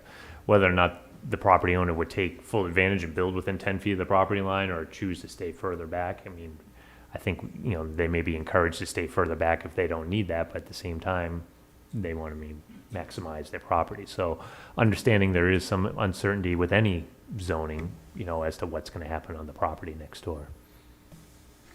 So, but there's a lot of limitations to what the planning board can do. They could place conditions on it, but at the end of the day, the planning board's role is to basically make sure that there's checks and balances with administering the zoning and land use code. So if a developer meets all of those code requirements and the neighbors don't like it, maybe they can place some conditions on it to minimize it, but they should be approving it because it meets all of the ordinance requirements. Okay, thank you. Councilor Scott. Thank you. So I do want to hear from the public on this because I know that we have some folks in the audience that want to speak on this. I just would wonder if, on this particular piece, it's a 10-foot buffer, the way it is right now. Is that correct, Correct. Dr. Hediger? Correct. So when this goes before planning, if Du Bois decides to build in that area, they can can they offer an additional buffer on that particular area, or more than just a 10-foot? Can they make that a condition to that, or would that be something that we would have to do from this level? And can we do that from this level? So there's two questions there, whether the planning board or the council. So potentially the planning board, it depends on what the applicant brings forward. The applicant doesn't have to do any more than what the minimum is. So they don't have to do any more than 10 feet out there. If they wanted to place a condition on it, because for some reason they feel that there is going to be some adverse impact out there, they potentially could say, hey, no, we think you need to put a 20-foot buffer there because you're going to put a super tall building with lots of lights on it or something like that. You know, they're proposing a building that potentially is going to have more impact than what you might expect. That may be amenable to the developer, may not be. For the council to do that, then you folks would be looking at some type of contract zone. We're putting a specific condition on a property that doesn't currently exist to any other property in the highway business. Different process, we'd have to start it over. So if I may, Mr. Mayor. Yes, please continue, Counselor. Another question, when we're looking at that particular area, and I will tell you that I did go out there twice over the last week to take a look at this property, see where the property is located, walk to the whole area from Gloria Avenue to Grove Street and Sabata Street area. There are property markings already out there that show how close this is to the properties already existing, the homes that are already existing out there, and how close they are particularly to the folks that are at the end of Gloria Avenue. And there is a dead-end street there. Gloria Avenue is a dead end, and I'm wondering how close that abuts that particular property back there, and would there be any chance, if the developer decided to develop something bigger back there and wanted to ask for that road to be extended so it was easier access for them in and out to get their equipment, their cars, their trucks, versus Sabata Street, would that be something that could possibly be done? So, not easily. Looking at the map, Gloria Street ends here, and so this is somebody else's property. I don't know whose property this is. I could tell you, I could pull it up the GIS, but the Blois or whoever eventually develops these lots, if they wanted to have access across this, they would have to get, rights, permission, ownership, fee, something from whoever owns that property in order to do that. I can tell you that from our perspective, from a zoning and land use perspective and planning, we would not encourage that. We don't want to see a bunch of commercial activity going out into a residential area. I would be more agreeable to seeing something come out on Grove Street, and I can tell you when we talked to the boys, they didn't want to do that either because they recognize that this is a residential area as well. Even though Grove Street's a very busy residential street, they acknowledge that, yeah, it makes sense for all of our traffic to be going out into Sabata Street. But that's not to say that, 5 years, 50 years, someone comes in and buys this property and says, hey, I want to put a driveway through here. I'd like to think that staff at that time would say the same thing. We don't want all that commercial activity going directly into a quiet residential area. It's one thing to go on Grove Street. To be going out on Gloria Avenue doesn't make sense. And I don't really think that's going to happen. Okay, and so when we had the conversation earlier in, I believe it was October, when we talked about the other part of Sabata Street, and we talked specifically around the development around Charles Street and what might possibly go over there, did we not pull that piece out, just that particular piece of the map, so that we could look at that particular piece? So that would, yeah. So, because I do have concerns about this, and I do think that sort of juts a little too far, in my opinion, to the Neighborhood Conservation A, and there are a lot of houses there. We have gotten upwards to 9 emails. I believe we just got another one at 7:30 tonight that I haven't had the opportunity to read yet. So I would be interested in furthering that particular conversation if we could just pull this particular piece out. I am not adverse to the changes that we're making for the highway business along Sabata Street. I think these are important changes that we need to make. I think they are important changes that we need to make because we have heard from developers of some difficulty in developing on our main corridors. But this particular piece, there's been a lot of input from the neighbors, and I think that we should give these neighbors as much attention as we gave the others in the other particular area. I'm all set for right now, Mr. Mayor. Thank you. At this point, we will head to public comment for this agenda item. I'm sure you want me to.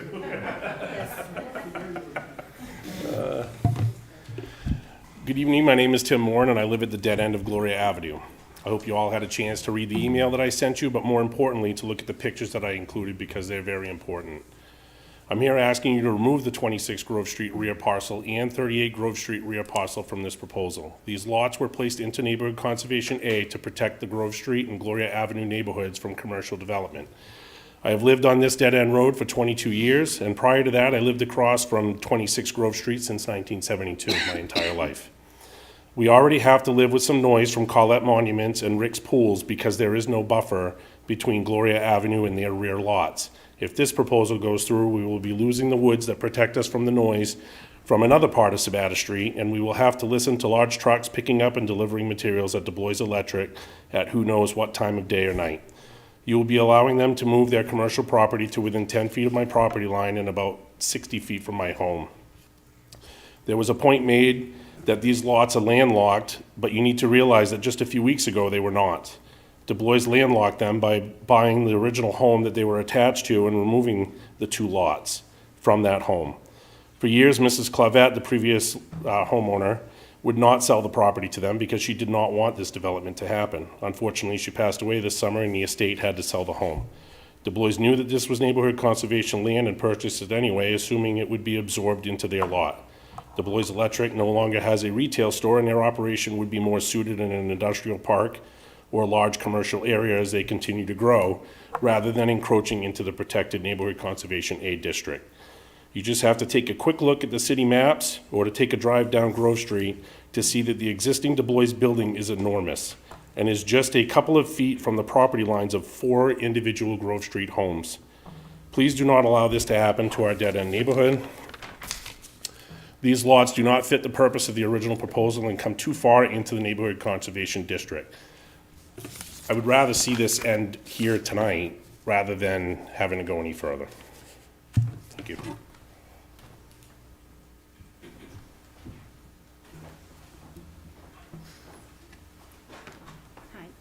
My name is Claire Baker, and I also live on Gloria Avenue.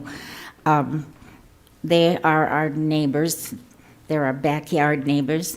We're very close to them, and this would affect us also, and it's ditto to everything he said, something we don't want. I speak for myself and my husband, Jim.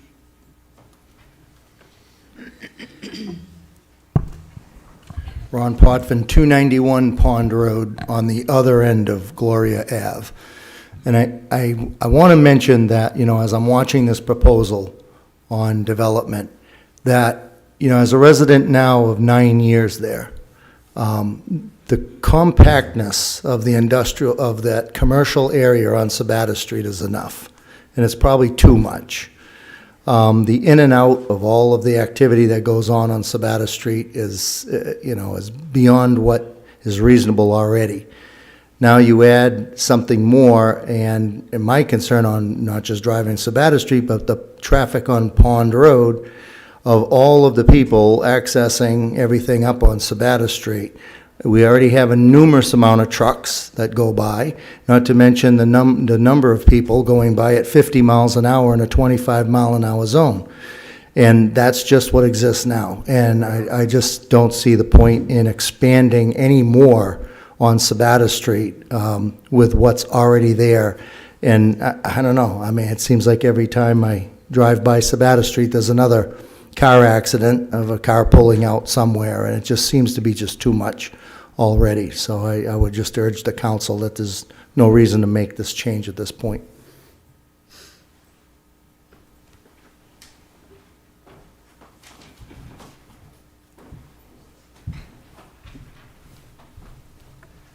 Hi, my name is Brandon Rominski. This is my mom, Janice Minario, and we actually own the 26 Grove Street home. We had bought it, and we were told that the intention was to build a parking lot in the back of the lot. And we were okay with that, but what we failed to realize was that by making this a commercial zoned area, that means 5 years down the road, 10 years down the road, it could even be, a year from now. Du Bois, if they wanted to, they could sell it, do whatever they want. Even though they said parking lot, it could turn into anything of, some sort, a McDonald's, for example, and the way my bedroom is actually set up, I failed to take pictures to show you, but is my 2 windows oversee and look directly out there. And just from looking, you can tell that there's deer tracks, there's wildlife active back there. And by doing this, you're gonna take away all of that. I mean, especially, you just look at the size of the lot that's gonna disappear. I mean, that's gonna be drastic for all of that. And the bottom line is, to be blunt with you, we wouldn't have bought this home had we realized that this was the grand scheme of everything going. And it's kind of unfortunate for that, but Thank you.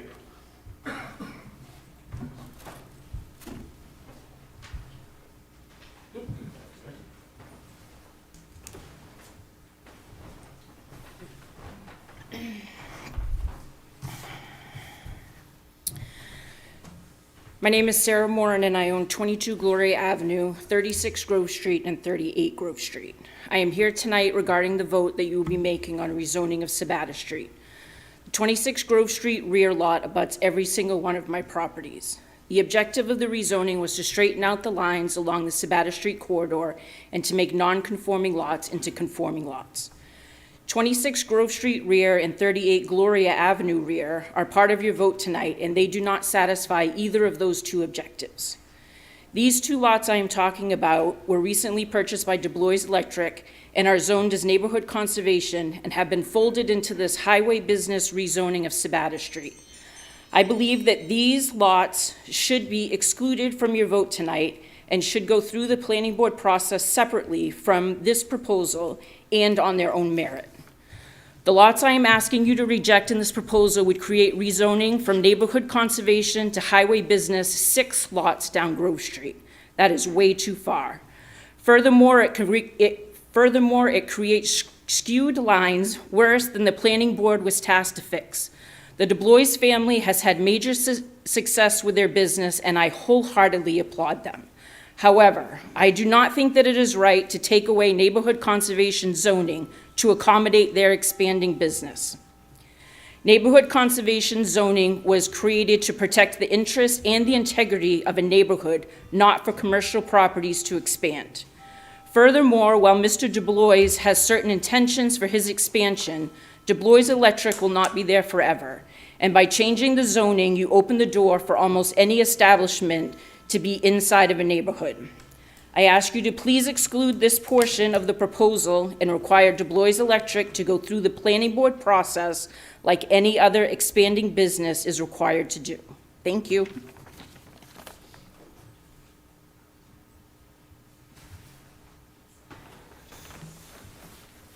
Hello, I'm Ray DuBois from DuBois Electric. I live on 226 Montello Street. I am in favor of rezoning that property. At first, when we purchased 26 Grove Street and all the land the Clevettes had, there was talk that tear the building down and make it all commercial. We did not want to do that. So we redid the lines, and we have sold the property. I'm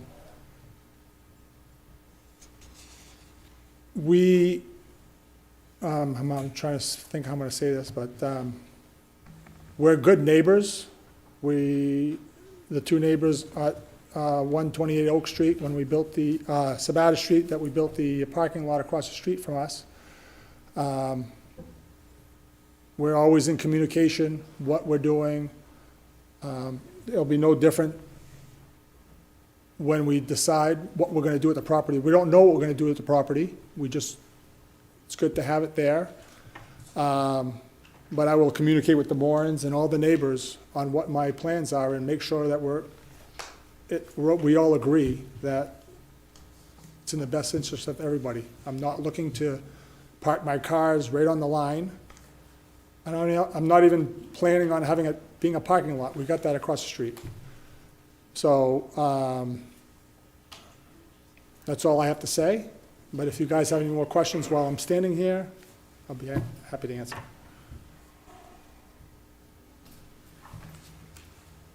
Thank you. Oh. I was just going to say, I think we're all set, Mr. DuBois. Okay, thank you.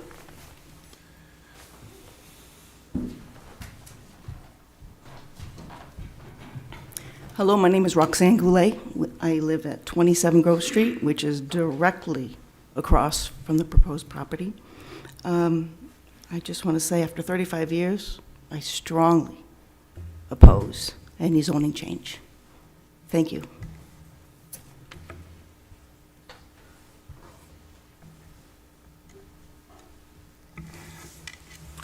Further public comment on this item?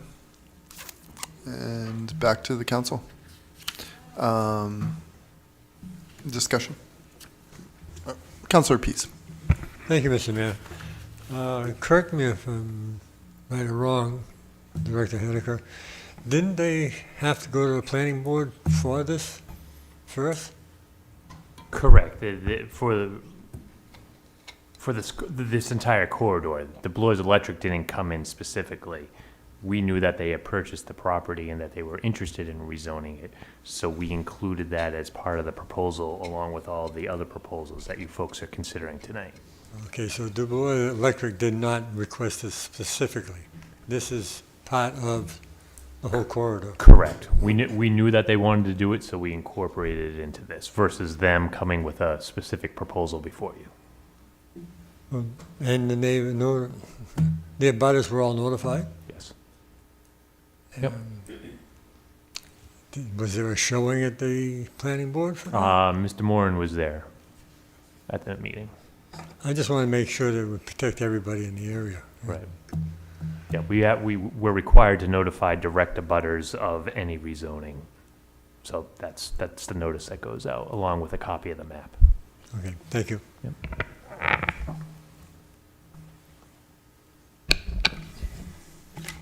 Councilor LaChapelle. Yes, a couple questions for staff. And I'm jumping around on the map. Off from Pond and Sabatis on the left-hand side where we're going highway business. That's because of all the apartment houses that are in that area, correct? Correct. Just to square that off, because I know there are quite a few of them going up Pond Road. Correct, as well as there's one lot there, the long skinny lot that I have up on the screen right now. Originally, we weren't proposing to go the full depth of that, but it's one lot under common ownership, and since we were going back with the other ones, the board suggested to include the entire lot, which we felt made sense. Just to make it conforming, correct? That property there, I don't believe is a multifamily. I think that has a commercial business or mixed use on it, on the front half of it. The back half of it's vacant. Okay, thank you. Following up, coming back to Grove Street, from Grove Street, turning down Sabatis, turning right onto Grove Street, I see we're adding another lot on the corner. How many apartment houses are there, or how many multifamily units are there on that strip from Grove Street to Gloria Avenue on the left-hand side?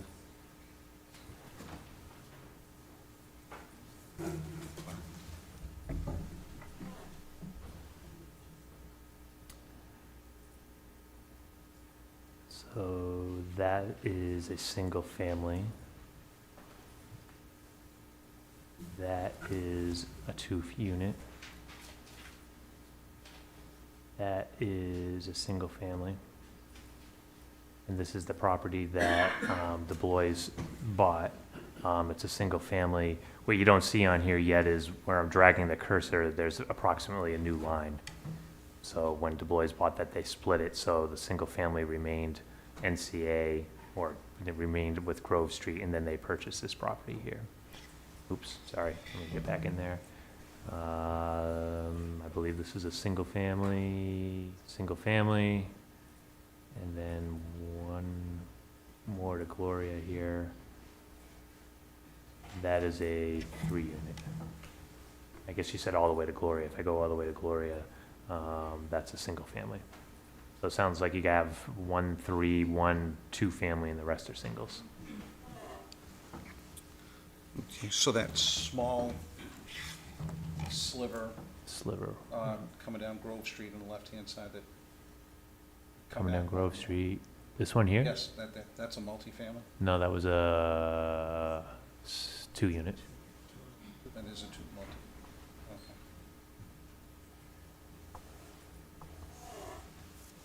I'm just looking, trying to get things more conforming, and why that wasn't just included into it also. So we can't include, we can exclude, but we can't include without throwing it back to the planning board, correct? Correct. Okay. And the 2 lots, again, that were in question is the rear Gloria Avenue and the rear Grove? Right, so this parcel here, which this is a landlocked parcel to begin with, so that parcel did not have frontage to begin with, that's 38 rear. So that lot didn't have frontage, it's now gonna be merged with the Bois lot next door.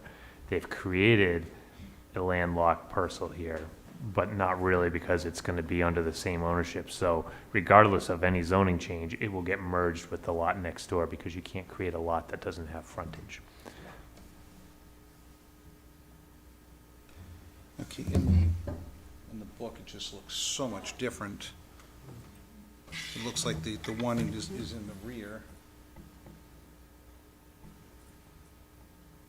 Yes, So that's piece- that. What's that's- that piece? That's the Gloria rear, that's that landlocked parcel. That's Gloria rear. Yep, and then this was what 26 Grove is. I think it's 26. orientated Okay. on the map.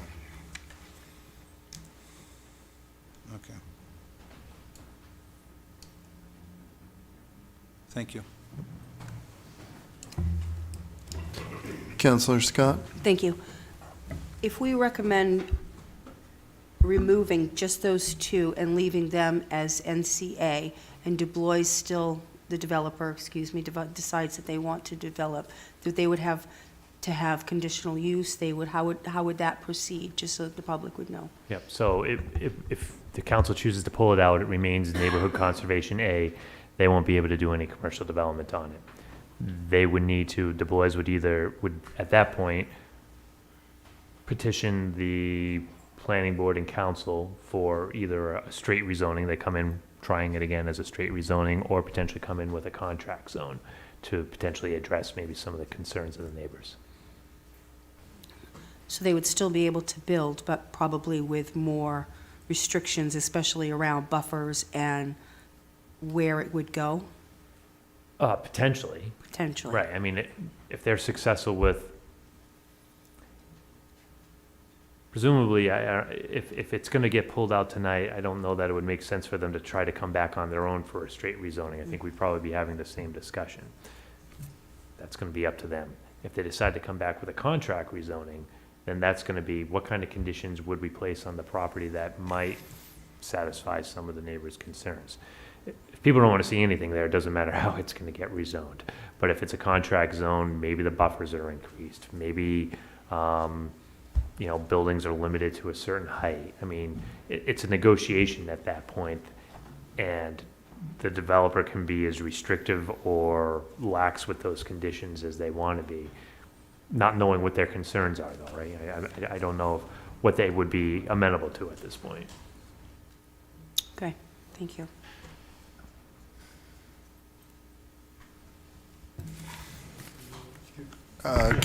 Councilor Peace, yes. Does that have to be a motion to remove that? I'm hearing yes from our clerk.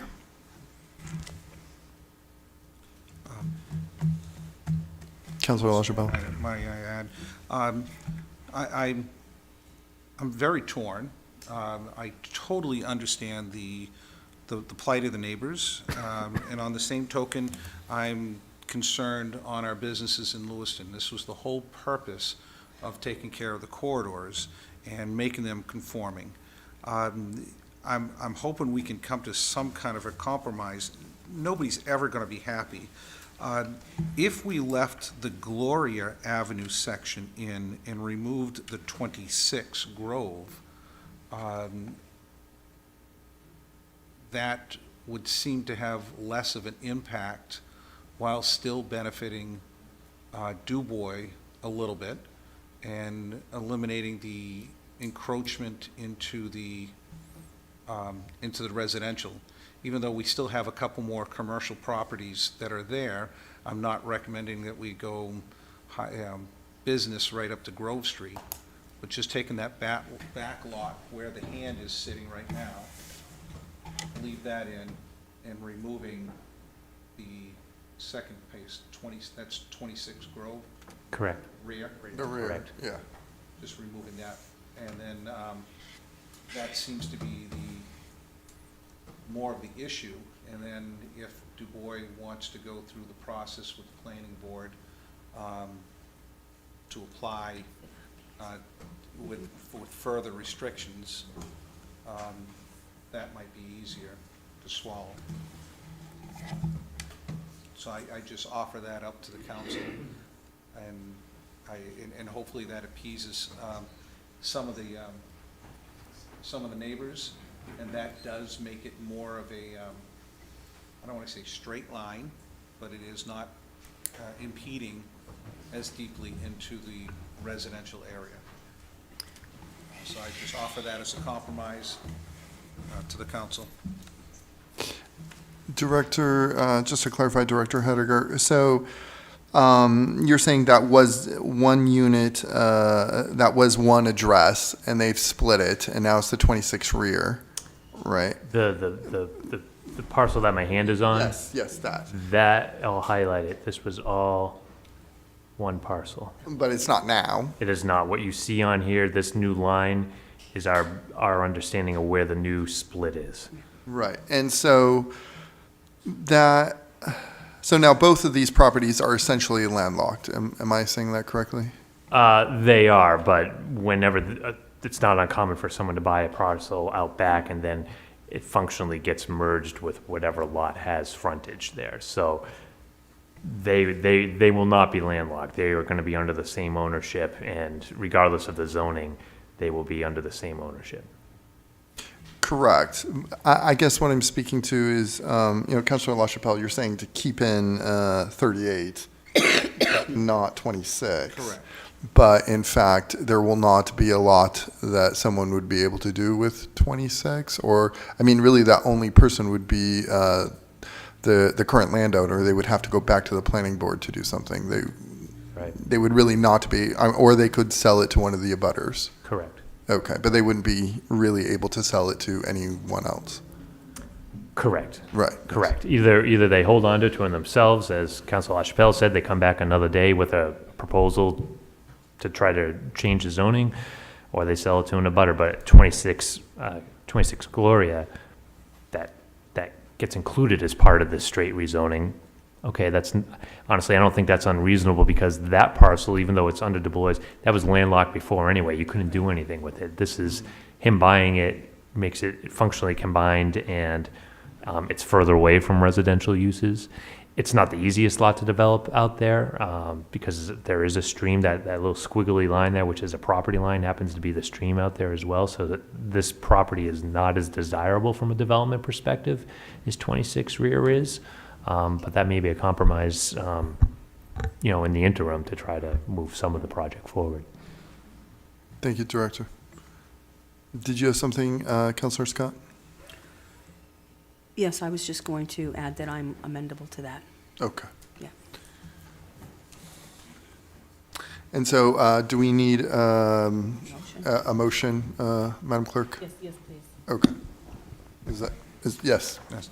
So at this point, I move that we exclude 26 Grove Rear from this overlay district that we're going in.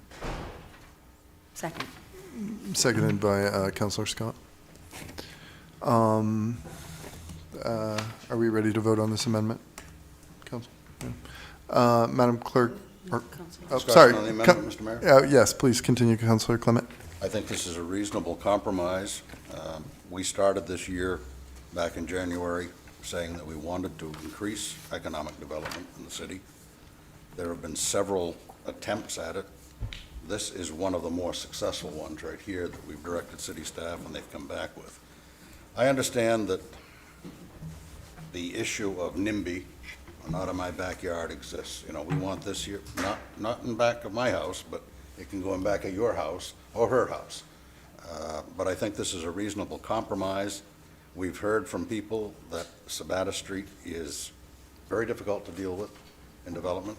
I think by excluding that one section that Councilor LaChapelle brought up, it's a reasonable compromise. It does allow Du Bois to go to the planning board in the future and seek contract zoning if he wishes to do something with that lot. Certainly reasonable. Thank you. Madam Clerk, please, if you can restate the amendment and call the vote. Sure. The motion is to exclude 26 Grove Street rear from the Area E map. Counselor from Ward 3? Yes. Ward 4? I'm sorry, but that's still passing everything else. You're saying No, exclude. it's just at this point, just removing that. Just removing, Yes. okay. And then we'll Yes. vote on the main motion. Okay. Yes. Thank you, Counselor. Counselor from Ward 5? Yes. Ward 6? Yes. Ward 7? Yes. Ward 1? Yes. Ward 2? Yes. Motion passed by a vote of 7-0. And if there's no further discussion from the council, I would now like to vote on the main item. Sure, so, Yeah, we're already, yeah. Counselor from Ward 3? Yes. Ward 4? Yes. Ward 5? Yes. Ward 6? Yes. Ward 7? Yes. Ward 1? Yes. Ward 2? Yes. Motion passed by a vote of 7-0. Are we on item number 4? We are, yes, sir. Item number 4, that the proposed amendment to Appendix A of the Code of Ordinances, Zoning and Land Use Code, Article 3, official map as shown on proposed zoning area F map, receive first passage by a roll call vote, and that the public hearing on said ordinance amendments be continued to the next regularly scheduled city council meeting. So moved. Councilor LaChapelle, seconded by Councilor McCarthy. Director Heidegger. This really only impacts a couple properties here when you look at the existing and proposed. It was currently zoned to NCA primarily because there's a single-family home on there. The property lines, as you can see, they go way back into this RC area. This RC area is all floodplain and wetland associated with no name pond. Nothing's going to happen there. So the extent of any development along Sabata Street in this current NCA area is what you see zoned there. And we just felt it made sense to continue that highway business along there. It's going to be a challenging lot to do anything with anyway out there, but with only one single-family home on it along a commercial corridor, we thought it was appropriate to make that connection of the two highway business on either side of that. Thank you. Discussion from the council? Public comment for this item? Back to the council? Madam Clerk, please call the vote. Counselor from Ward 3? Yes. Ward 4? Yes. Ward 5? Yes. Ward 6? Yes. Ward 7? Yes. Ward 1? Yes. And Ward 2? Yes. Motion passed by a vote of 7-0. And then item number 5, that the proposed amendment to Appendix A of the Code of Ordinances, Zoning and Land Use Code, Article 3, official map as shown on proposed zoning area H map, receive first passage by a roll call vote, and that the public hearing on said ordinance amendments, excuse me, be continued to the next regularly scheduled city council meeting. So moved. Councilor Jelinas, seconded by Councilor Pease. Director Heidegger. Your packets had a map, G in there. No changes were made, but we included that in there just to make sure you folks realize that we weren't skipping an area inadvertently. We propose no changes there, which brings us to this last section. Excuse me, the top of the map is Sabatis, the town of Sabatis. The bottom of the map is Chadburn Road down by like Anytime Towing. The only change we're making on this map is the area you see hatched here that it says MHO, Mobile Home Overlay. Again, this was another situation where we had discussions in the past with the property owner where they expressed interest about potentially doing mobile homes on that property. We said, sorry, you can't. But we might be doing some zoning changes down the road. We'll take it into consideration then. So it's two properties here. It's a skinny access that goes into a larger lot back here. And then they also own this second parcel here that has frontage on Chadburn Road. So nothing really changes here. It remains a commercial zoning district. It remains highway business, but it has the ability to be a mobile home overlay if ever desired. Discussion? Councilor LaChapelle. Why have we left that one lot on Old Chadbourne Road out of that? That came up at the planning board too. There's a single family home on that. I'm guessing probably, could we have taken that into consideration? You know, that same question that the planning board had. We didn't touch it. It doesn't have frontage on Sabata Street. If that lot had frontage on Sabata Street, we'd probably say, let's include it. I'm guessing the history of it is just for that reason, that it was single family at that time. We simply just chose not to include it at this point. If it had frontage, you would have seen it proposed to be a different color.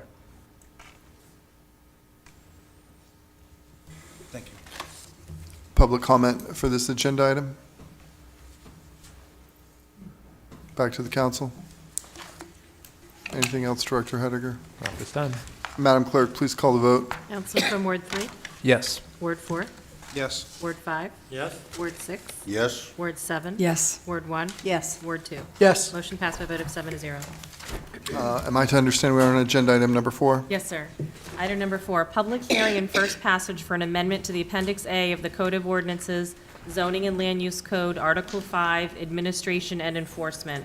Requested action that the proposed amendment to Appendix A of the Code of Ordinances, Zoning and Land Use Code, Article 5, Administration and Enforcement, receive first passage by a roll call vote, and that the public hearing on said ordinance amendments be continued to the next regularly scheduled city council meeting. May I have a motion? Second. Counselor Pease, seconded by Counselor Harriman. Director Hediger? So actually, the next 3 agenda items are largely dealing with the term yard and setback.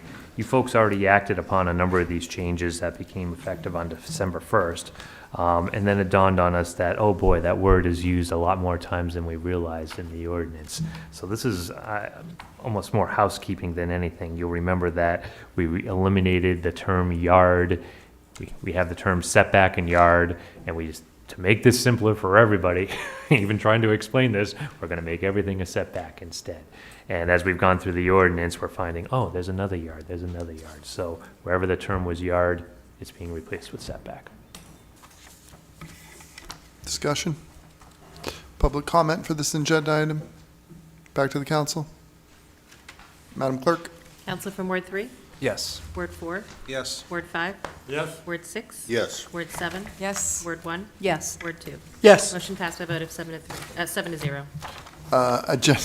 Agenda item number 5. Item number 5, public hearing and first passage for an amendment to the Appendix A of the Code of Ordinances, Zoning and Land Use Code, Article 6, Nonconformance.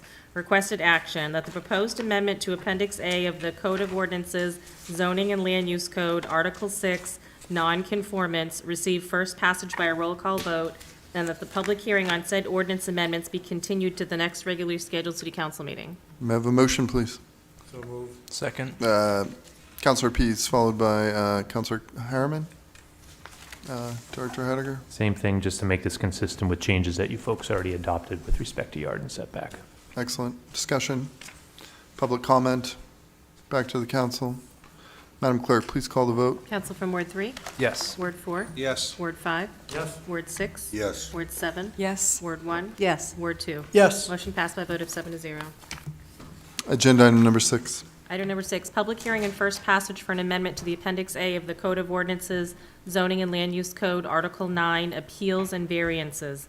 Requested action that the proposed amendment to Appendix A of the Code of Ordinances, Zoning and Land Use Code, Article 9, Appeals and Variances, receive first passage by a roll call vote, and that the public hearing on said ordinance amendments be continued to the next regularly scheduled city council meeting. May I have a motion, please? So moved. Counselor Pease, seconded by Counselor Clement. Director Hediger? Same thing. Okay. Hopefully you guys aren't losing confidence. When we did this initially, we were focused on the space and bulk table where it has all the yards and setbacks. We weren't thinking about every other section of the ordinance that referred to this. So. On behalf of the city of Lewiston, we appreciate your efforts, Director Hediger. Discussion? Public comment? Back to the council. Madam Clerk, please call the vote. Counselor from Ward 3, Yes. Ward 4, Yes. Ward 5, Yes. Ward 6. Yes. Ward 7. Yes. Ward 1. Yes. Ward 2. Yes. Motion passed by a vote of 7 to 0. Agenda item number 7. Item number 7, public hearing and first passage for an amendment to the Appendix A of the Code of Ordinances, Zoning and Land Use Code, Article 11, District Regulations. Requested action that the proposed amendment to Appendix A of the Code of Ordinances, Zoning and Land Use Code, Article 11, District Regulations, receive first passage by a roll call vote, and that the public hearing on said ordinance amendments be continued to the next regularly scheduled city council meeting. So moved. Counselor Pease, seconded by Counselor LaChapelle. Director Hediger?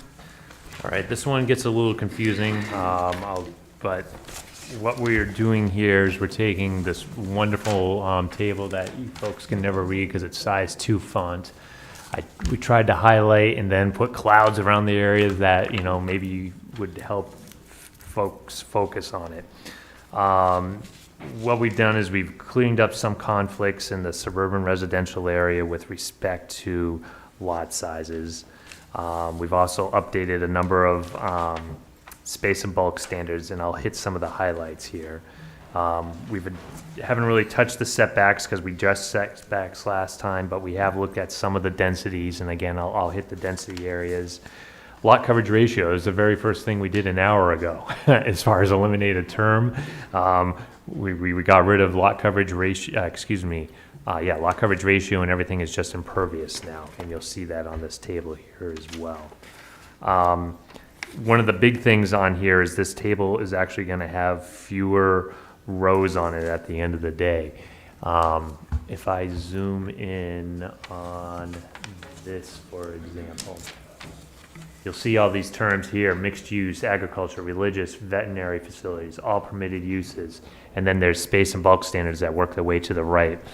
We've eliminated those, all letters are struck out, and we're just making all of those all uses now. So all uses will eliminate those 5 categories, and they'll just be all other uses, and then there'll be the corresponding lot sizes with them. Of consequence, maybe in that column of interest might be, actually, I don't know that there's any that I really want to flag for you on that one, so I guess I have nothing to add on that one. What may be of interest up here, office residential. This is the minimum lot size requirement for a single-family home. This is the minimum lot size for a 2-family. It was 12,000. We dropped it down to 10,000. So that gives people more opportunities to have a 2-family dwelling in the office residential zoning district. Another change, maybe a consequence, is this one here where you see 80,000 square feet and it goes down to 40,000 square feet. Again, that would be for a 2-family dwelling in the MDR that's on a septic system out there. That's the smallest you can get. Plumbing code says you gotta have 20,000 square feet of lot area for a septic system anyway, so we knocked it down to the smallest you could do. Again, trying to give some more opportunities for development. Excuse me. Again, you'll see that we're crossing things out here on the left side and consolidating them all into all other uses. So you can see where we had 120,000 square feet, now everything is 40,000 unless it's listed specifically above. So we're making things, the directive from the planning board was go with the lesser lot size when you can, when you're consolidating all these uses. So it'll provide some more opportunities, and it's certainly going to make this table a little easier to decipher. I guess the bigger consequence there, not consequence, but impact maybe. NCA in this column here where I have the cursor here, that's going from 40,000 to 20,000. So, I mean, you're going from, just on almost an acre to a half an acre for other uses in the NCA zoning district. Shoot, why is that not dragging? There we go. So again, net lot area, we're striking out all these uses here and putting it under all permitted uses. So all these individuals categories will disappear and it'll all be under all permitted uses. This is minimum net lot area. Net lot area is the amount of land you need to have in order to develop a lot. So you might have a minimum lot size well, let's pick on like this 7,000 right here. So you can see above it, you have to have a lot size of 40,000, but you need to have a net lot area of 7,000. So like that's how much square footage on a lot you need in order to have a single unit. So depending on your zoning, you need to have 7,000 square feet of land area per dwelling unit. The one, so where that would be of interest is in the community business. This one here, 3,000 to 2,000. One of the tasks was again to look at what's allowed for density on these lots in different zoning districts. In the community business district, which is a lot of our commercial corridors being highway business and community business. If you're in the CB right now, you need to have 3,000 square feet of lot area in order to have a dwelling unit. we're proposing to knock it down to 2,000. And our logic behind this is kind of the hierarchy in our zoning districts. We just permitted highway business to have multifamilies. That wasn't allowed before. We allow that density to be at 3,000 square feet. Community businesses getting closer to town has more mixed uses and it's a little less intense than highway business, has more residential, allow more density there. And then you kind of work your way into the inner city where your density is even less. It's 1250 for like the tree streets and the riverfront and whatnot. So there's kind of this hierarchy that we're looking at there. We will be coming back to you folks with the office residential zone. That's one thing that we did talk about with the planning board. I'm not ready to talk to you guys about that yet because I think that's a little more complicated. I think that's really it for big changes. Highway business, we're going from 150 feet of frontage to 100 feet of frontage. Again, that most of the lots in the highway business, there's so many that are only 100 feet wide now. In all likelihood, I mean, even given the comments tonight about how much activity is along our commercial arterials, any use of consequence is probably going to have more than 100 feet of frontage anyway if you're a high intensity use, so it's probably not going to be an issue. And then the other big cleanup issue was the very last column here, where the maximum lot coverage, where you're getting rid of that ratio altogether and everything is going to be impervious instead. Again, impervious being how much of your lot can be covered by buildings, pavement, gravel. It's just one standard, similar to what we did, get rid of the yard. We had yards and setbacks, let's just make a setback. Before we had lot coverage and impervious, let's just do impervious. That's all I got at this point. Thank you for that, Director Hediger. Discussion from the council? Councilor LaChapelle. Thank you. Thank you, Director Hediger. This is exactly what the council wanted, streamline things, make it easier for the general public to be able to understand it and get rid of some of these archaic codes and standards. So good job to you and your staff. Thank you. Thanks. Public comment for this agenda item? Back to the council.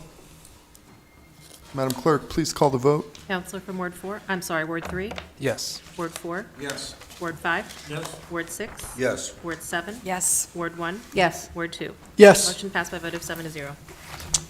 Agenda item number 8. Item number 8, public hearing and first passage for an amendment to the Appendix A of the Code of Ordinances, Zoning and Land Use Code, Article 13, Development Review and Standards. Requested action, that the proposed amendment to Appendix A of the Code of Ordinances, Zoning and Land Use Code, Article 13, Development Review and Standards, receive first passage by a roll call vote, and that the public hearing on said ordinance amendments be continued to the next regularly scheduled city council meeting. May I have a motion, please? Councilor Second. Pease, second by Councilor McCarthy. Director Hediger. So again, there is the term yard and setback in here that has been clarified. I think that's rather self-explanatory at this point. The section that may be of interest to you is Section 8, where it talks about additional standards for certain residential developments. There's a fair amount of strikeouts there. The intent of this section, honestly, I'm not sure. It's never been used in my tenure with the city here. And when you read it, I think it's really geared towards suburban development. And it had some, I think, onerous requirements for different types of multifamily developments. The planning board felt the same way.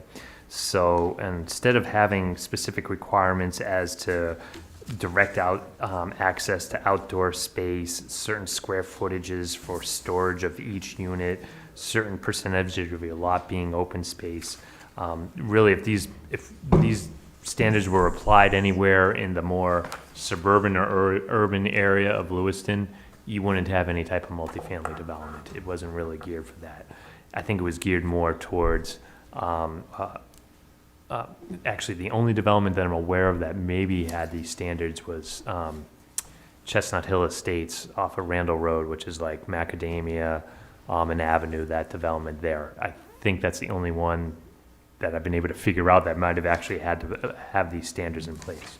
So what have we done here? The planning board didn't necessarily want to get rid of all of the amenity area, that being recreation area before, because they did feel it was important when we have developments downtown that there be a certain amount of amenity or open space on a development. But we didn't necessarily want to penalize redevelopment of lots as well. You folks have had discussions about 145 Lisbon Street, that becoming a multifamily dwelling. How would you have any type of open space on that? You don't want to stop that property from necessarily being redeveloped. But if you're doing something like the Hartley block where that was a brand new development, can they provide some type of open space, whether it's balconies, a little bit of green space? And we actually looked at some of the developments that have been approved recently, like the Hartley block, Gavro Place, the Raisop projects, to see what kind of open space they had in there to come up with a reasonable number. And we landed on 50, so 50 square feet per dwelling unit of amenity space. And it's pretty conservative as to what you can do, whether that's mowed lawns, play areas, just some type of area where tenants can get out and get fresh air versus having nothing at all, or versus requiring a lot of area that really doesn't make sense for any redevelopment to occur in the downtown area. There are some waiver provisions in that kind of to address the development of lots, specifically in the Riverfront Mills, Centreville Downtown Residential Neighborhood Conservation B, where they can ask for basically a waiver on that. If, again, I'll pick on 145 Lisbon Street. That's a good example of where a waiver should be applicable because it's the redevelopment of an existing lot. That is the only, I'd say, only change of consequence other than addressing yards throughout this section. Thank you, Director. Discussion? Public comment? Back to the council. You're all set, Director? Good. Madam Clerk, please call the vote. Council from Ward 3? Yes. Ward 4? Yes. Ward 5? Yes. Ward 6? Yes. Ward 7? Yes. Ward 1? Yes. Ward 2? Yes. Motion passed by a vote of 7-0. Agenda item number 9. Item number 9, public hearing and first passage for an amendment to the Design Lewiston Site Plan Review and Design Guideline Standards. Requested action that the proposed amendment to Appendix A of the Code of Ordinances, Zoning and Land Use Code, the Design Lewiston Site Plan Review and Design Guideline Standards receive first passage by a roll call vote, and that the public hearing on said ordinance amendments be continued to the next regularly scheduled city council meeting. May I have a motion, please? So moved. Councilor Clement, followed by Councilor Pease. Director Hediger. So given everything that you just did with all the other items, we had to make changes to this to make it consistent with respect to setbacks, impervious area, everything like that. So I think we hit them all. I'll note that this document is a pain in the butt to amend, just given all the graphics in there and everything like that. So, yeah, everything you guys just did somewhere reflected in this document. Thank you. Discussion? Councilor Scott? I just want to thank you also for all the hard work on this, and the planning board as well. This is an extensive amount of work that's being done here, and I really appreciate it. Thank you. No, and I got to say, it's helpful. We are full staffed up there from a planning perspective now between Craig Tebow and Shelley Dorton, so this wouldn't be happening without their help as well. So. And I understand from the memo that our former city planner also had a hand in things. He is. There's certain things that he's got his fingers on that are helping us out as well. So the OR is one of those things that we have him working on. So Here's to you, Mr. Green. Thank you. Public comment for this agenda item? Back to the council. Councilor Clement? Thank you, Mr. Mayor. Director Hediger, I'd like to thank you and your staff for what you've done. I think you're within 3 weeks of what we thought would be possible, and you did it. Congratulations, and we're on the move now. Thank you. welcome. Madam Clerk, please call the vote. Council from Ward 3? Yes. Ward 4? Yes. Ward 5? Yes. Ward 6? Yes. Ward 7? Yes. Ward 1? Yes. Ward 2? Yes. Motion passed by a vote of 7-0. Agenda item number 10. Item number 10, amendment to policy manual number 6, the rules governing the city council. Requested action to approve the proposed amendment to the rules governing the city council policy manual number 6. Is there a motion? So moved. Councilor Clement? Second. Second by Councilor McCarthy. So this agenda item is nothing more than partisan politics and completely without merit.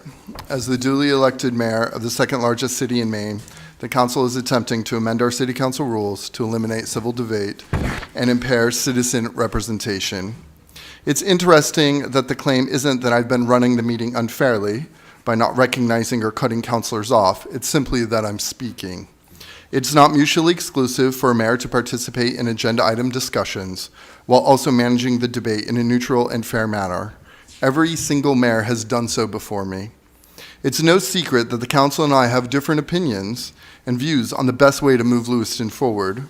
Rather than engage in open debate and discussion, they seek to change the rules to silence dissenting views and restrict the mayor's longstanding role as a member of the council. The council wouldn't be attempting to change the rules if we were ideologically aligned. It's not only an undemocratic way to conduct city business, it's un-American. The proposed rule changes are a deliberate misinterpretation of Robert's rules. Robert's rules allow me to speak because I'm a member of the council. Instead, the councilors are citing rules that are meant for larger deliberative bodies. The changes, if passed, will make council meetings longer and less productive. I was elected in a citywide vote and thereby represent the entire city. This measure will be a step backwards for the residents of Lewiston. This agenda item put forth by the council aims to reduce transparency and eliminate debate in Maine's second largest city. The citizens of Lewiston deserve better.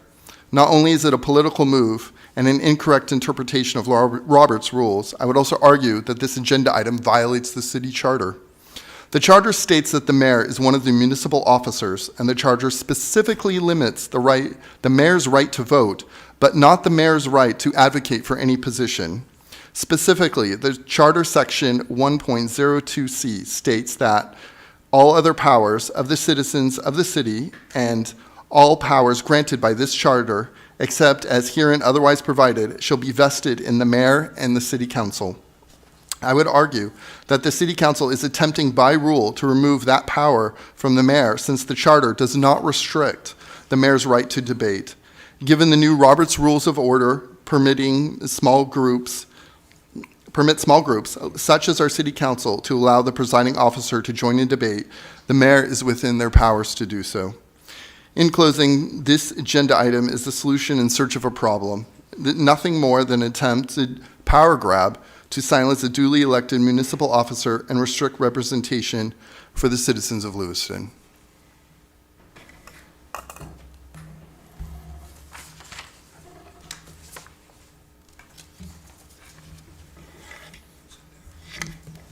I'm sorry?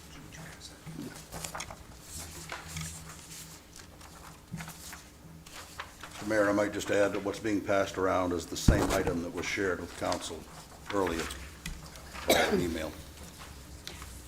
Yes, please continue, Councilor Clement. This issue arose again at the end of our final meeting of 2022 when the council indicated that they wished to have a discussion on this matter. We agree with certain statements that the mayor has made recently in print media and social media outlets. He made several very interesting comments, and we totally agree with many of them. We agree that the mayor is, by charter definition, a member of the city council. We agree that all members of the council have a right to speak on any issue. We agree that the presiding officer should manage the meeting in a neutral and fair manner. We see a majority of the council or a supermajority of the council as not a small group, but we strongly disagree that he has managed in a fair and impartial way thus far. By definition, neutral means unbiased, impartial, non-aligned, not taking sides, impersonal, and dispassionate. One cannot state they are opposed to something and then claim to be neutral or impartial. After an issue is decided, the chair is not supposed to ring in with commentary as to whether he thinks it's a good or bad idea. That would be a partisan action and, while serving as chair, would be prohibited. Our only intent with this amendment is to define the role of the presiding officer and allow for debate without the presiding officer putting his thumb on the scale. Robert's rules specifically state the presiding officer must remain impartial while presiding. Further, they state the presiding officer should relinquish the chair and not return to it until the matter has been decided. We're not demanding that he remove himself from the dais, only step back and comment before asking to again assume the chair. In other bodies, the requirement is to remove oneself from the dais or podium, go into the audience, and remain there until the matter is decided. We're not asking for this, just for a demonstration that any comment that is made by the individual and not in the individual's role as presiding officer of the body. In other words, we are all members of the same body. We have all the same rights and privileges. Those privileges include comment, but they do not include comment while presiding as chair.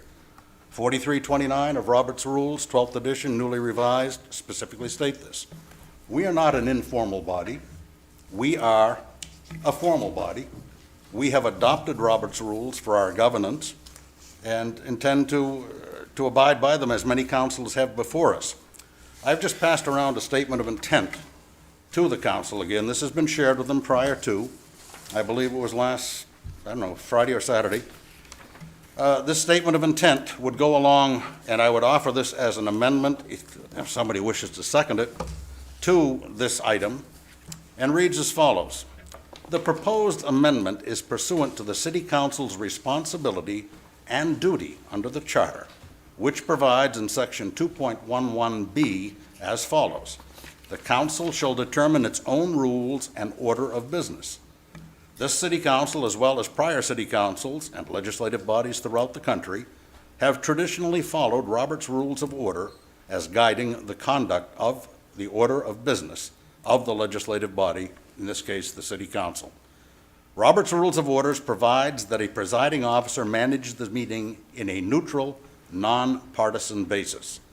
Acting in a neutral position is inconsistent with the right of debate and opportunity to express their views that all City Council members have. We encourage every member of the City Council to express their views on issues. Our concern is that a member of the City Council not have undue weight given to his or her views, which we feel, as does Robert's Rules of Order, determine occurs if the presiding officer takes other than a neutral position. In order to balance the competing roles that the mayor has as a member of the City Council under Section 2.02 of the Charter, but as a presiding officer under Section 2.03 of the same, the proposed amendment states that if the mayor is not neutral, he must turn over the gavel to the City Council president, who, while operating as the presiding officer, must maintain a neutral position. This is the approach under Robert's Rules of Order, with one important difference. Robert's Rules of Order require that the presiding officer take a seat in the audience. We think this would be inconsistent with the city charter, so the mayor will continue to sit as a member of the council and not in the audience in general. The only role he relinquishes is that of presiding officer, a role that he is able to resume once he has completed expressing his views. As a member of the City Council, we would expect that just as he recognizes another city councilor to give the council member an opportunity to state his or her position on a matter, he would recognize himself to express his viewpoint. The amendment applies to the City Council President or the elected presiding officer in the event that neither the mayor or council president are present and presiding, so that when the City Council President or elected member is the presiding officer, he or she must remain neutral other than voting as is set forth in Section 2.04 of the Charter, which specifically says that the mayor is entitled to a vote only to break a tie or in the three narrowly defined instances when a councilor is vacant. Otherwise, the mayor has no vote. And if not, to turn the gavel over in the appropriate person to preside over the meeting. While this is somewhat awkward, the intent is to balance the right of every city council member to express their view on an issue without providing undue weight to their views. What I say, Mr. Mayor, is that we all have rights and privileges, you included. But as chair, you rise a level above and must remain impartial and dispassionate, neutral, detached even. Now, in viewing this, there are several things that we have done. We have looked at not only the city charter, we've looked at the federal and state constitutions. You have a First Amendment right under the federal constitution. We are not taking that right away from you. We are allowing you to express any view you want, but not do it as chair. I think the viewpoint that has come forth from several members of this council is that, having discussed this matter several times over the year and indicating that this is improper, you have continued to do this. And I believe the sentiment at the end of our last meeting was that it was time to have an open discussion and bring this all out. There are many things we could bring out. This is the one thing that we've chose to bring out tonight. I just think that we have to follow Robert's rules. I think that when you make some of the comments that you've made, I think this is a bad idea. I'm vehemently opposed to this. It was a bad idea then. It'll be a bad idea tomorrow. And you do this after a counselor who is entitled to debate and vote on the issue. And you have to seem to follow up with every remark made. We have asked Corporation Counsel to vet this, which he has done. I believe the most important thing that I got from his vetting of this was that this proposal draws an appropriate balance between our charter and the First Amendment. I thank you. Further discussion? Councilor McCarthy. Thank you, Mr. Mayor. These changes being proposed do not infringe on the First Amendment rights of the mayor. What it does is to keep the council meeting flowing in an orderly fashion. Mayor is welcome to ask questions on any council agenda item. What he is prevented from doing is constantly making negative comments after councilors speak or wrapping up agenda discussions with negative or derogatory remarks aimed at any councilors that do not see it his way. The job of a moderator, which is the duties of the mayor, is to facilitate the orderly discussion of the agenda in a neutral fashion. If the mayor chooses to engage in the conversation in an aggressive or negative manner, he can relinquish the gavel and participate in the discussion, same as the councilors. Once the vote is taken, the mayor can retake control of the meeting. The mayor will not be banned from any of his other opportunities to speak. He can continue to post wrong and misleading posts on social media, attacking his perceived foes. He can continue to give press releases with the same slant. This action tonight is a long time coming and not taken lightly. The issue has surfaced in the past, and our concerns went unheeded by the mayor. It is unfortunate that we had to resort to this action tonight, but there appears to be no other way to address this. The reason I'm supporting this is because just about every meeting, any agenda item that the mayor does not agree with the way the discussion is going, he pipes in either after a councilor has spoken or at the end of discussion, just before the vote is taken. It belittles some of the councilors and their views. He's used the term a dumb idea in open council, which is inappropriate in my mind. I've been on this council for a year. I've been the recipient of these comments on numerous occasions, and I just let it slide. I've made numerous speeches and comments, but I've never, up until this moment, said anything negative about any other councilor or the mayor. I do not think that that is something that should be done in public. If someone has a problem with me, bring it to me.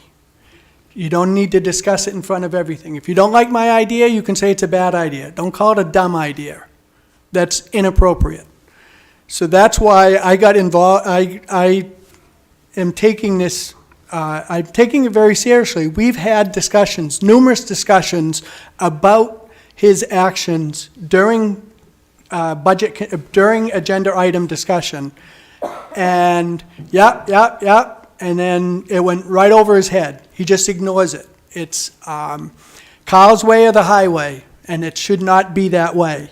He's welcome to ask questions on any agenda item, but when he starts putting his views or trying to steer the way the discussion is going, that's when he's overstepping his neutral position, and that's what needs to stop.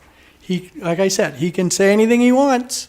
he just relinquish the control of the meeting on that agenda item until the vote is taken, and then he can resume dealing with the agenda from that point on.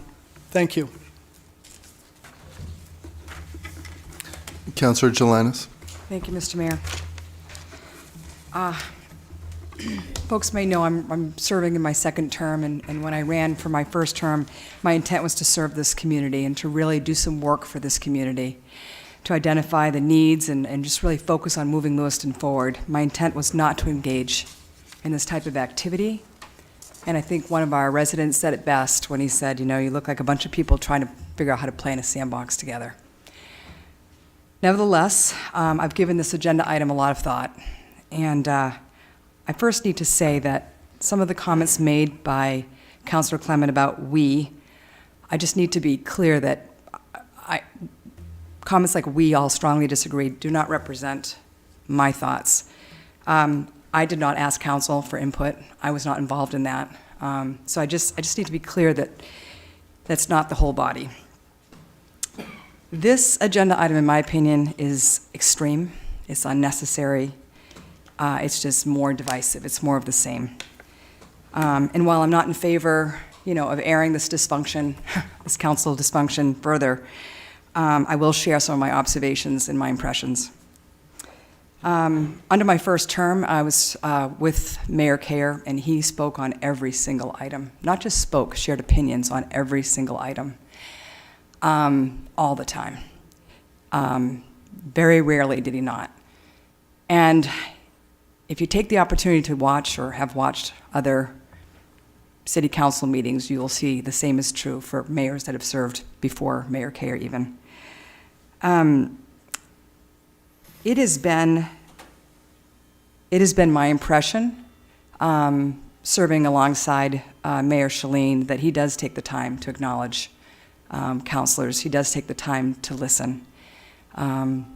He will let people speak over and over again if that's what they need to do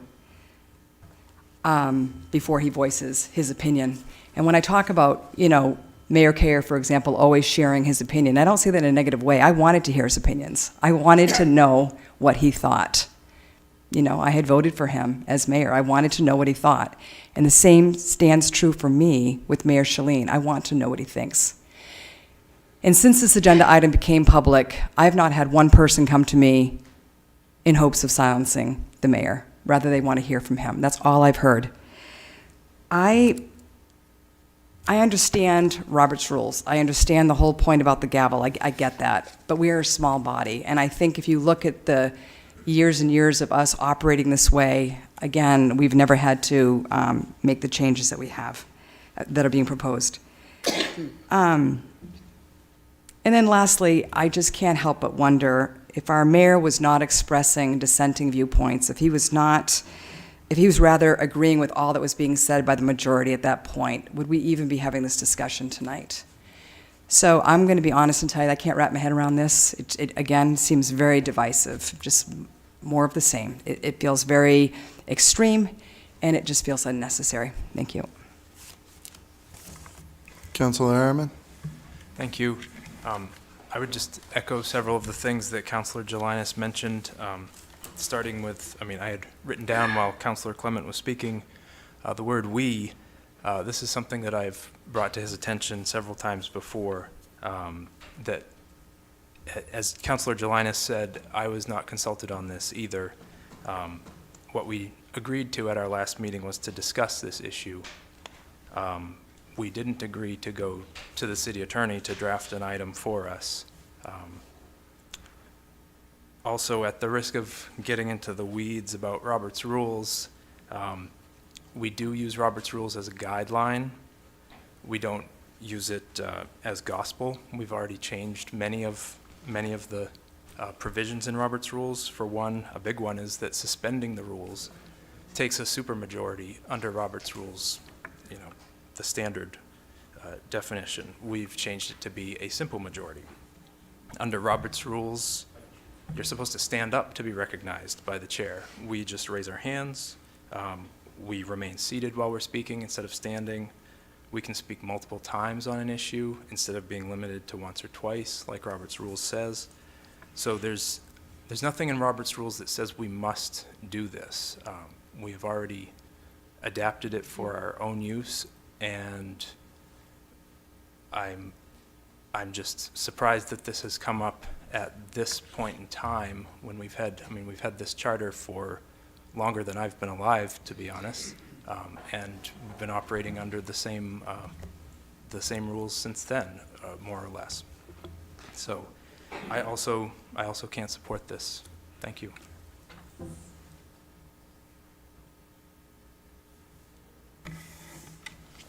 Further council discussion at this time? We are now going to public comment for this agenda item, and we will observe a strict 3-minute time limit. Good evening, Mayor. My name is Jim Hawanik. I was mayor of Lewiston back in 1990 to 1994. Mayor Shalene asked me to come and speak on behalf of this amendment. I feel like I'm back in 1990. There was a young businessman named Ricky LaChapelle floating around the council, young school board member named Larry Pease, Officer O'Malley, I think he was a patrol officer at the time. We even had the same city attorney 33 years ago. I was Oh my God. I was 30 years old, and if you look at the picture out there, I look like I was 14. But Mr. Clement, if you want to talk about strenuous debate in city council meetings, go up against Louis Jalbert and Paul Couture and Norm Poulin. We used to have knockdown, drag 'em out fights here on the council. Ricky was around. Ricky was at a lot of the meetings. Ricky helped organize a meeting of all the existing mayors dating back to like the 1950s. And then we used to go out and have a beer afterwards because we respected each other. We disagreed with each other, and then we'd go to Stacchino's afterwards, and we'd laugh and have fun. You know, I was just out of law school, and I knew it all. I was 30 years old, 28 years old when I was on the council. And I was a young Democrat, and I wanted to, you know, change the world. And my best friends were Republicans, Olympia and Jock and Bill Cohen. We used to be able to, you know, disagree with people and still respect each other. This proposed amendment strikes me as very, very personal. Imagine telling Paul Dion or Freddie Ford or John Jenkins that they can't speak at a city council meeting. In fact, I don't think the mayor under the proposed amendment has any superpowers. To the contrary, he's the one person who loses powers under this amendment. All city councilors can express their opinions and still vote. Everybody out here in the public can express their opinions. They're not losing anything. But the one person elected by the citizens of all 7 wards in the city has to give up rights merely because he expresses his opinions on an issue. This is not a legal issue. This is a political issue. We've been doing this for over a century. We've had many strong mayors who have represented the city very well. That's time. Thank you. I strenuously recommend that you vote against this amendment. Thank you.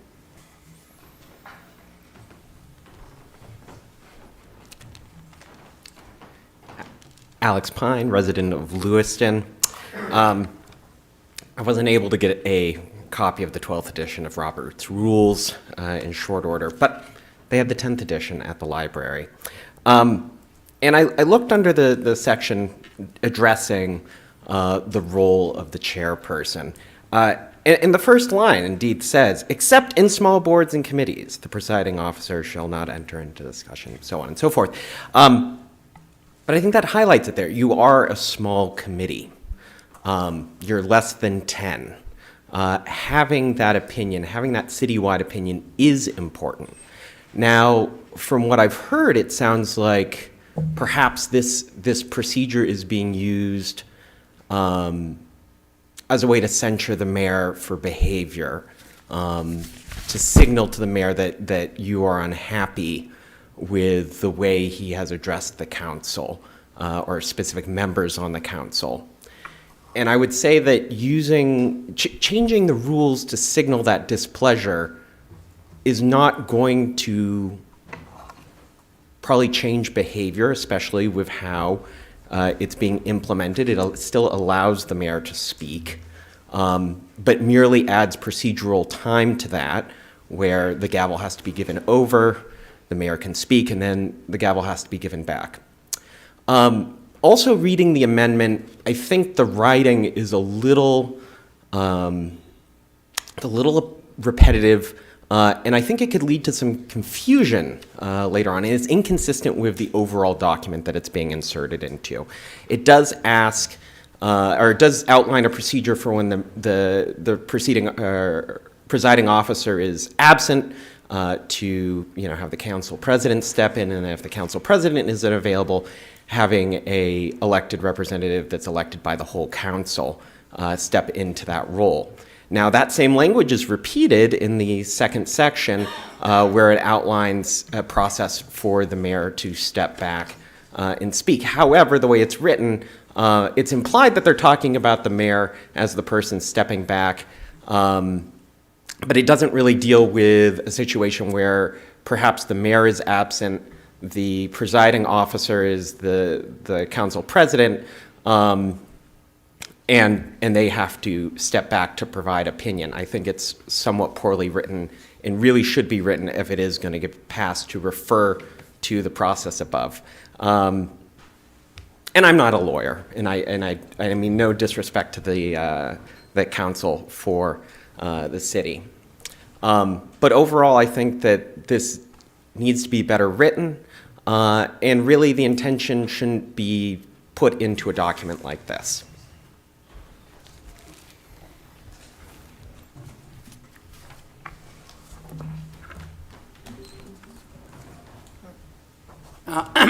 Excuse me, Matthew Roy, Ward 3. Now, the two words that strike me here are hypocrisy and irony. Both the Councilor Clement and Councilor McCarthy both point out why this is meaningless. Even if this amendment it gets into city rules, because of the provision of Robert's rules, it's meaningless, because the chair can always as they both admitted earlier tonight, the mayor or whoever the presiding officer might be it the mayor, the council president, and if they're both not here, whoever the rest of you elect for that evening, is meaningless with this change.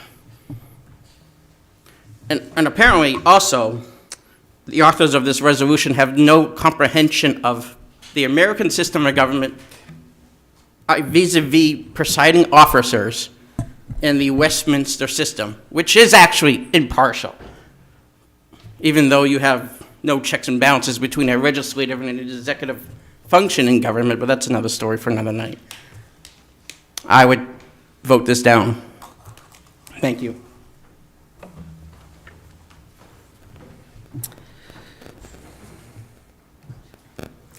Good evening, and thank you for allowing us the opportunity to express our opinion regarding this agenda item tonight. My name is Angie LaFrance. This is my business partner, Corey Dufour. Along with being local business owners in our downtown community, we have been lifetime residents of the city of Lewiston. It is our opinion that not allowing all the elected members of council to participate in active debate on decisions regarding our city based solely on the fact that the mayor is moderating the council meetings seems like a far-reaching agenda in itself to actively silence the voices of our mayor and subsequently our city residents and undermine the democracy of our local government. Mayor Shaleen spends much of his time out and about in our city, talking to its residents, asking what they need, supporting their local businesses, and thus supporting the social and economic needs of our city. He connects with the community through today's primary platform, social media, and is transparent with the city and city citizens about governmental affairs. He has his ear to the streets of the city and is a representative of the people who are affected by the decisions of our city council. If he is impassioned, I personally commend it. We ask that you please consider the implications that taking away the mayor's right to debate on these issues would have in regards to the trust we as citizens place in our city council and the democracy of our government. Thank you.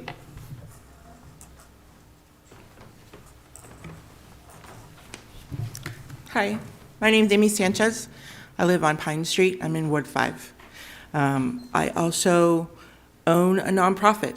I also help run 2 other nonprofits. I talk to the people every day, the ones that have homes and the ones who are unhoused.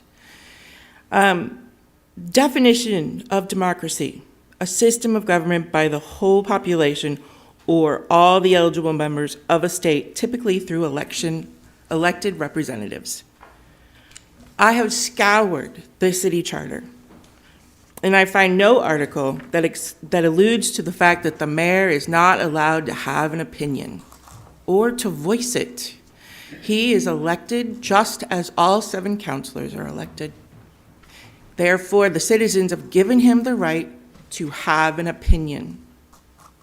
I am disappointed with this council that it has become a war of who is right and who is wrong, instead of what is best for our citizens.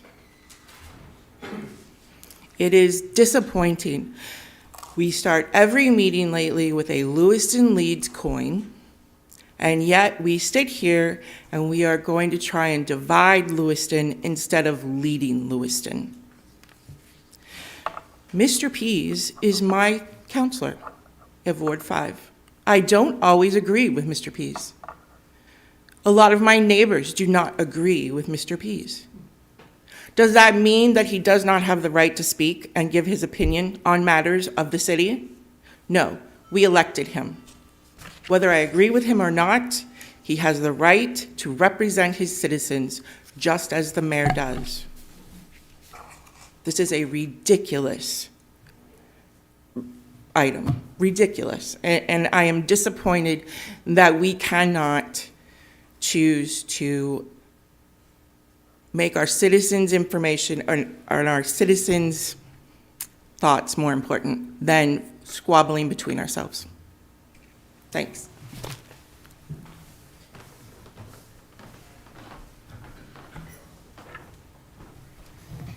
My name is Melissa Dunn. I'm a community organizer. I reside at 254 Blake Street in Lewiston, Maine. I'm here from Sass, Maine. Dog whistle is a language of supremacy, not an opinion nor opposing view. Dog whistle is claiming someone is taking a politicized stance when that statement alone is dog whistle. It's purposeful to disorient people and cause discourse, to disorient us common folk. So while mayor would be silenced, council would be able to continue to push in niceties propaganda or minimize it to an opposing view when it's dog whistle. It is associated with party line politics, mostly, or passed off as, but it is identifiable when used with propaganda, veiled and coded language. Often dog whistle is under the guise of being politicized, which makes comments seem innocuous. Dog whistle shows up by denouncing the struggles of impacted, disenfranchised, vulnerable people in pushing an agenda, always an agenda, and sometimes aligned with a national push disguised as party line issues, but infringes on human rights and the truth about racism or America's history of racism or what's taught in schools. There are indicators that speak to a probability of higher alignment to being indoctrined or reeled in to repeat the language or actual supremacy. The use of dog whistle is not always an indicator. There are other factors that speak to alignment, like selling Nazi propaganda, backroom politics, veiled threats. Politicizing city municipal government should raise a red flag to us all. Tactics like this infringe democracy, due process, and order of Robert's rules. Politics are not part of the process because local government is not about politics. It's due process honoring democracy for the people. Hearing staff and council has been reeled in through or faced threats resulting in pursuit for procedures concerns me greatly for the safety of Lewiston and her people.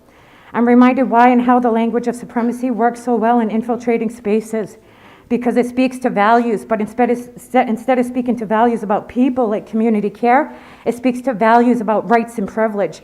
What not a better way to desensitize people to get to the roots of an issue and community and an integration that unifies us. And I do like to say, not too long ago, I stood to testify about trying to report my offender to the Lewiston, Maine police, who refused me to report him, who I asked in the beginning who was a copper supremacist. This man threatened to kill me repeatedly, violated me, exploited me. He still walks a free man. I was terrorized in American Horror Story fashion. And I told my story and still gaslit by certain city councilors here that they never heard anything bad about the police. When are we going to be heard? Thank you.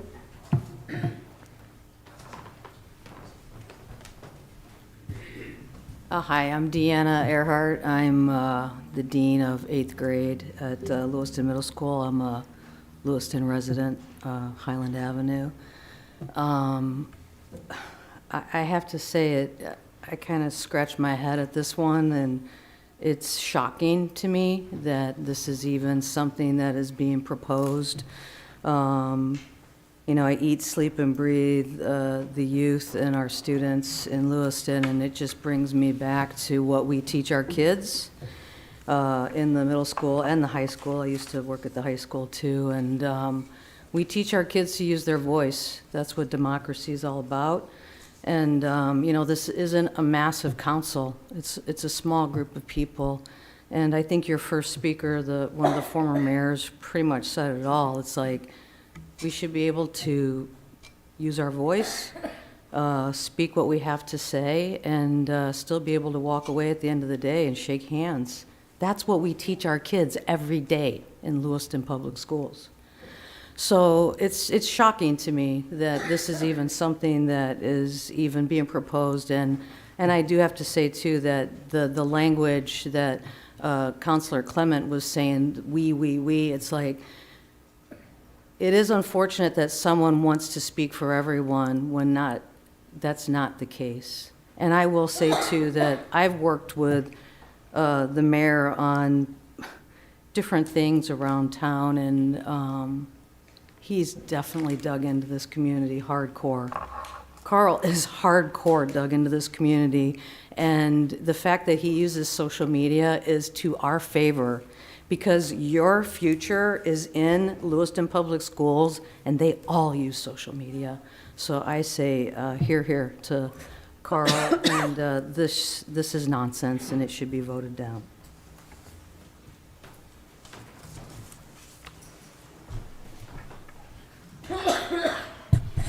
Hi, my name is William Coffin. I'm a resident of Lewiston. As far as my impression, councilors normally speak for their wards. The mayor speaks for the whole city. To silence the mayor, I feel, would require more than a vote by 3 or 4 people. That would require a referendum by the city of Lewiston for the citizens of Lewiston to say, we don't want our mayor to speak out.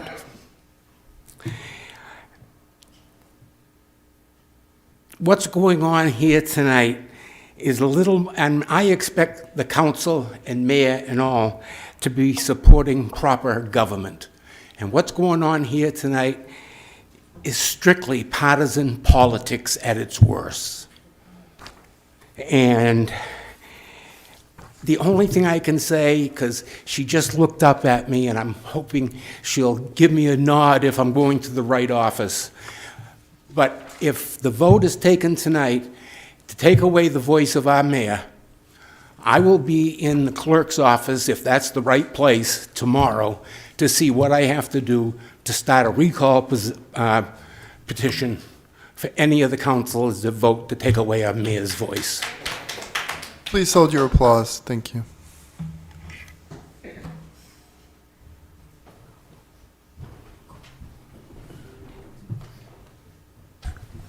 Elizabeth Eames, I live in Lewiston, Ward 3. That is the perfect example of how Carl runs a meeting in a neutral fashion. He just told us to hold our applause.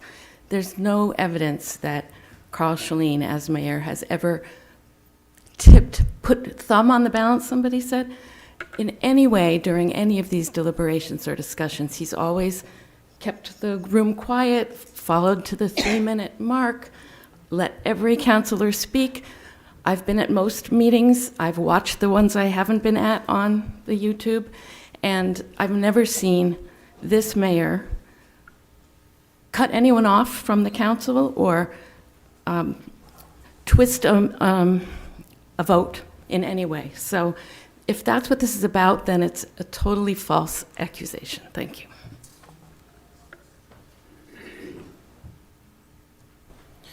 Ron Potvin, 291 Pond Road, and multiple former elected official of multiple bodies for the past 20 years. And this always comes up. You know, what do you do with your mayor? Do you allow him to speak? You know, and everybody refers to Robert's Rules of Orders.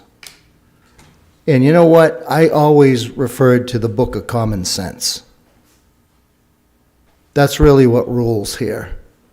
The people want the business done. They want solutions. They want good discussion.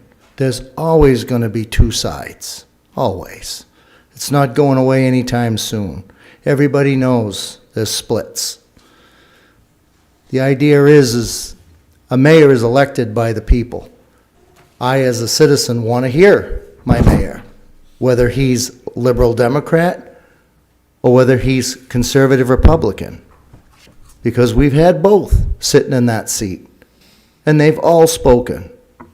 And there's nothing wrong with being heard. The Book of Common Sense, whether he sits in that seat or he sits in that seat, doesn't make a damn bit of difference to the public. The mayor speaks. He's an elected official. Do I agree? Do I disagree? Doesn't matter. Because disagreement is what hammers out the solutions. And it's expected that there's going to be disagreement. I had the honor of serving as a city councilor with John Jenkins in Auburn.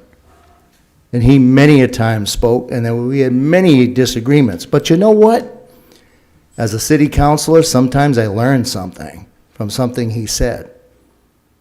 And I think you never can have enough information when you're debating issues that are affecting the public. People want solutions. They want debate. Don't monitor anybody, because you know what? We can do this tonight, and when Republicans have their mayor, then we'll have the same debate, and we're tired of seeing both sides just slinging mud. It's time to get solutions done. And I think this is just useless, and it's unnecessary, and I hope to God tonight you guys just vote it away. Thank you.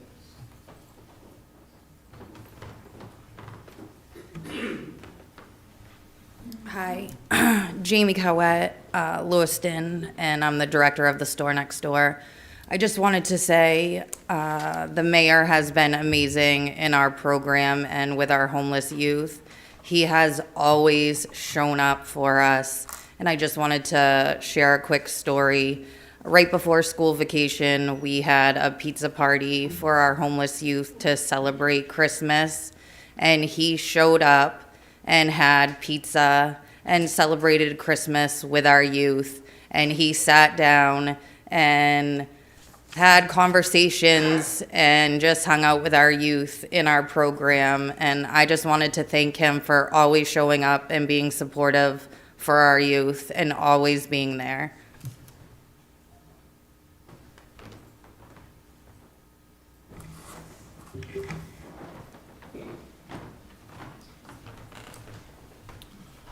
Good evening. My name is Marcus Tellerico. I live in Auburn, Ward 1.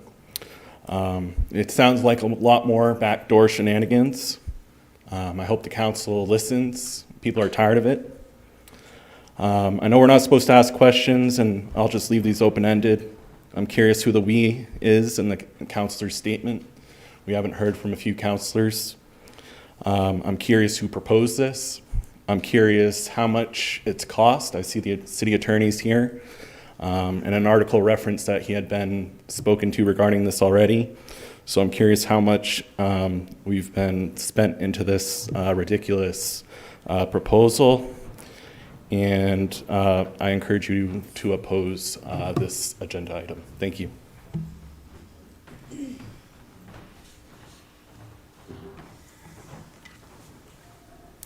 Further public comment?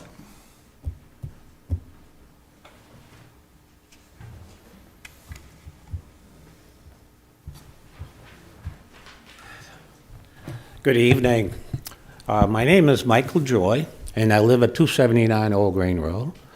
I'm a former council member as well as council president. You've heard many individuals speak this evening. I haven't heard an individual speak negatively as of this point. I guess my thoughts are all of you are professionals. We voted for you, we put you in office, and we'd like you to treat us as your constituents and act proper as well. I guess my thoughts on that would be to bring the item back to the council, have the council vote it down, and or table it permanently. After that, someone make a motion to have an executive session and to discuss the matter amongst all of you, not just a portion or a percentage of you. I think that would show the professionalism, and I believe that the community would look at our city council as professional individuals. Thank you.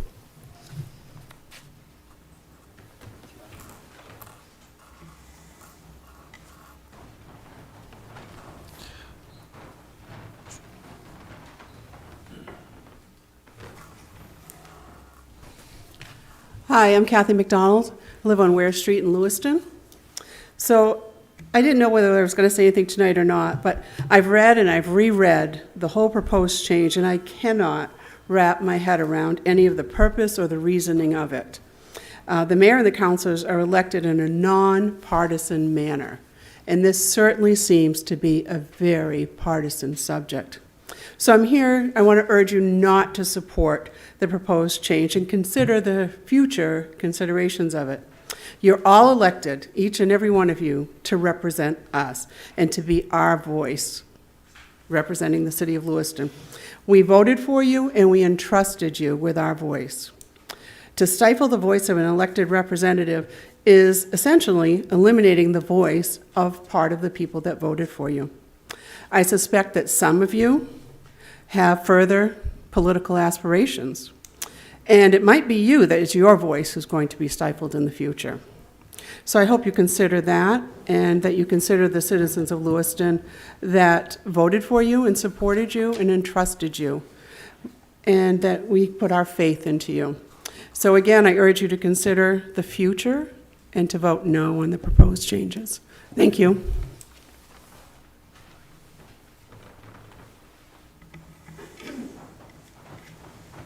Further public comment?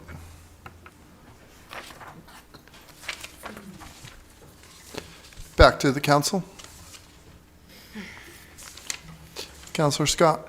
Thank you.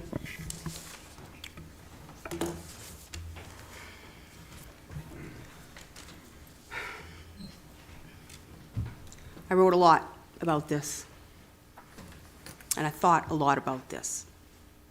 And I went back and I watched every single council meeting that we've had over the past year. And then I went back further and I watched council meetings with Mayor Kayer, and council meetings with Kristen Cloutier, and council meetings with Mayor Bouchard, and a couple of things that I could find with Mayor McDonald. There's not a lot of YouTube videos out there. And I had a lot of discussions with a lot of different people. What's being said tonight, there's validity to it. I'm not going to say that there's not. But I also come at this with many different angles, and I want you to hear me out for a minute. It was exactly 1 year ago today that I swore an oath to uphold our Constitution, state constitution, city charter, and in swearing that oath, I also vowed to uphold our rules of governance and protocols we put in place so that we may do the work as a council is required to do. I take this oath very, very seriously. I take it as part of my integrity. I take it as my ability to do my job. For me, a critical key in doing our work is adhering to our rules. We have rules of governance and protocols in place so that we can do the work the city requires of us.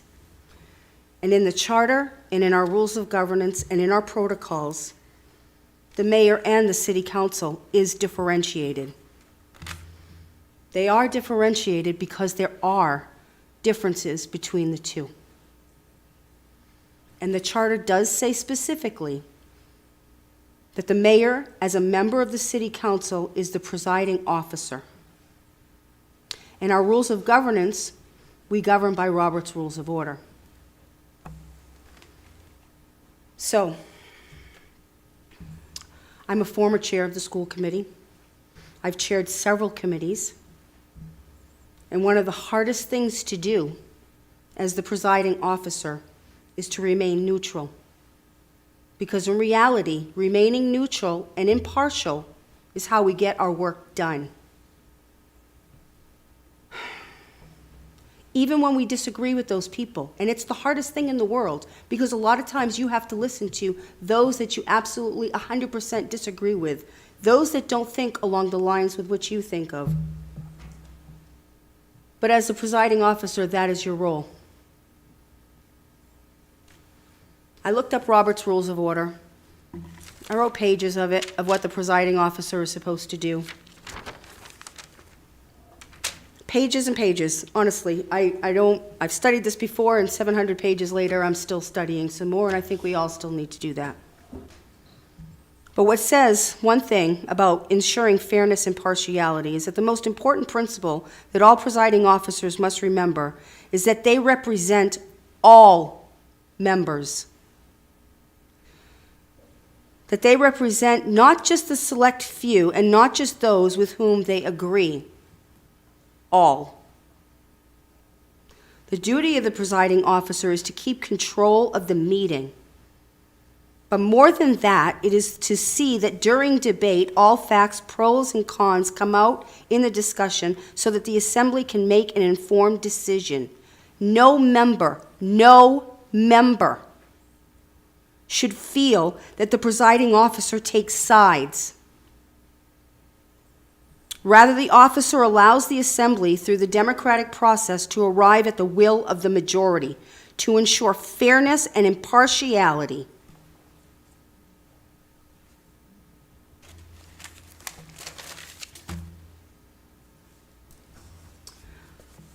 I think it's extremely unfortunate that we're here and where we are today. I ran for this position. I ran to run for my community. I ran to speak for the people in my ward. Every time I've run for office, I've run for that. There are people that don't agree with me. I've upset people. We all do that. And I apologize to some people. I'm a survivor of violence. I don't need it right now. But I will say, and I agree with some of what was said tonight, that we have to work on this, all of us, together. We, in order to get the business done, have to work all of this together. I think it's extremely unfortunate that members of this council felt this rule change had to be put in place because they felt that the presiding officer was not being neutral.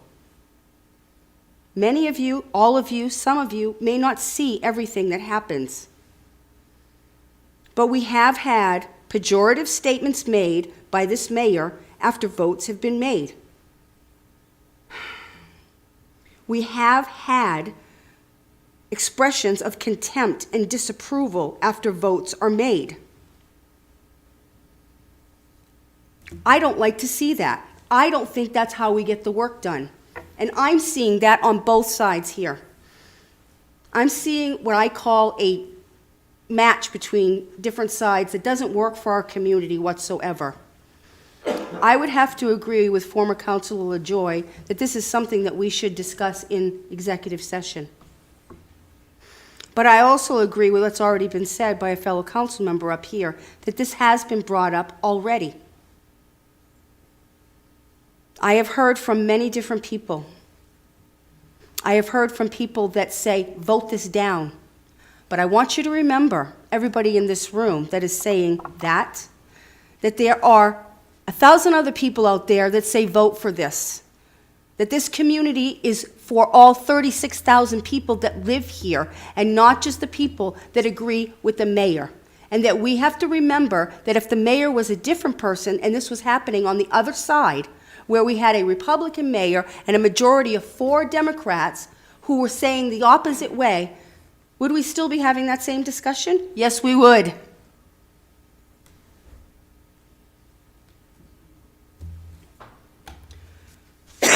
Excuse me.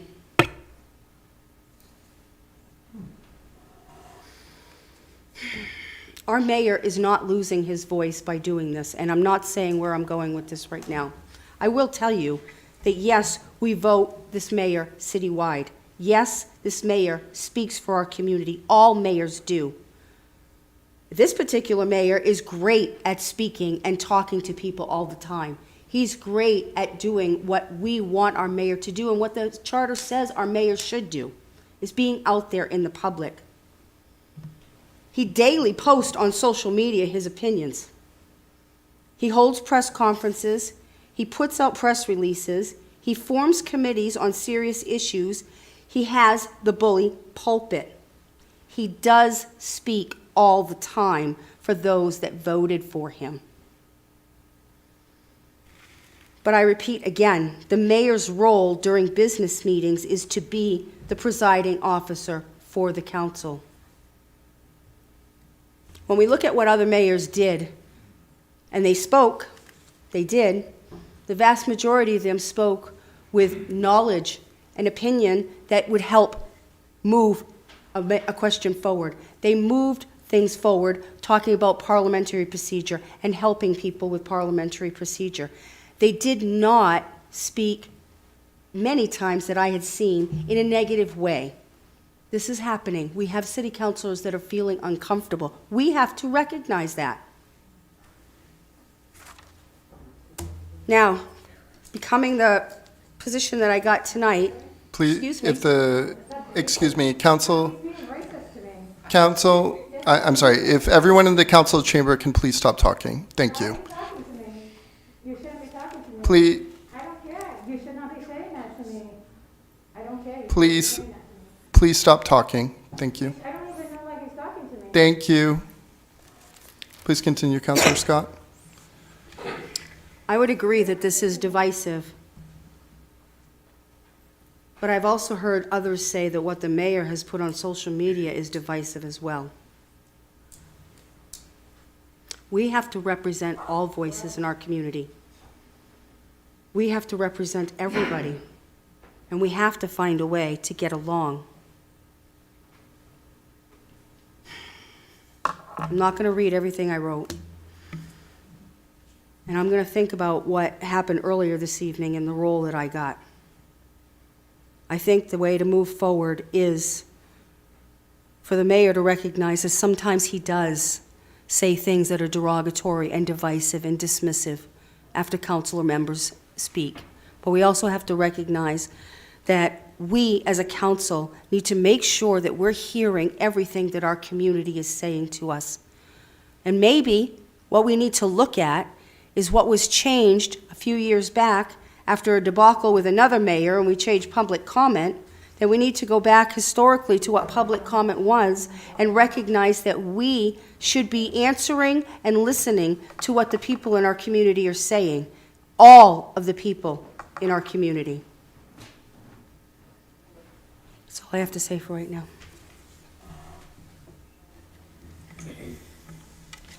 Further discussion from the council?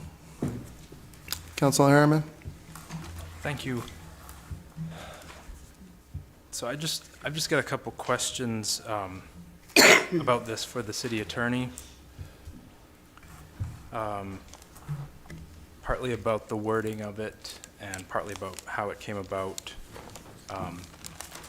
So as far as the wording, at our last city council meeting, we all agreed to discuss this issue. We didn't agree to go ahead with an agenda item or having the attorney work on something.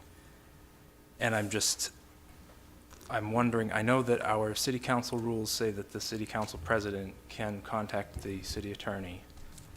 But just the way that this came about, where the city council president emailed his proposal to the attorney, said that a majority of the council had agreed to discuss it, which was accurate. And then the city attorney reviewed it, sent it back to the city council president. Why were not the other councilors involved in this?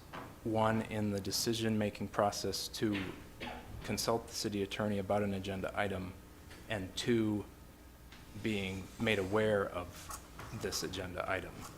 The communication was only between the city council president and the city attorney. And I'm just curious, I was under the impression that the council was the attorney's client, not an individual counselor. And I'm questioning why there is this, this back and forth with one counselor working on their agenda items. Are you finished? Yes, thank you. Thank you. I'm happy to answer the question. I was specifically instructed by council rules that if I had a question, a legal question, to respond to the city council president, I didn't think it was my duty or role to respond to the city in general. I was told that whatever my opinion was would be shared with the city council, the city administrator, city clerk, and the mayor.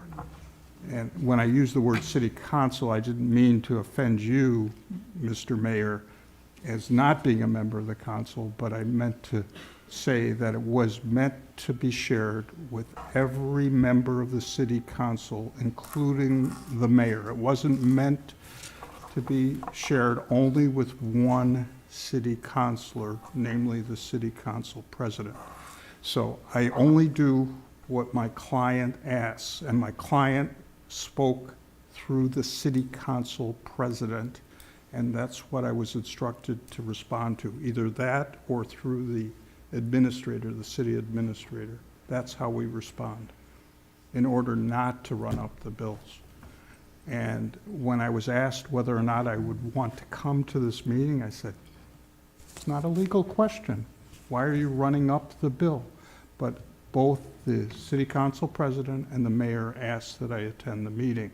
I would have preferred to have an executive session, as each of you have had. I've had that with prior city councils to address issues that should be addressed, not in public, as former city council president LaJoy had indicated. It's probably the best way to get these things resolved, if it's permissible under the main statute. But be that as it may, we communicate based upon the rules that you have set out. If you want to change those rules, fine. I'm comfortable working with those as long as they don't violate the First Amendment to the Constitution or any other provision of the federal or state constitution or the city charter. Thank you. And I understand your answer.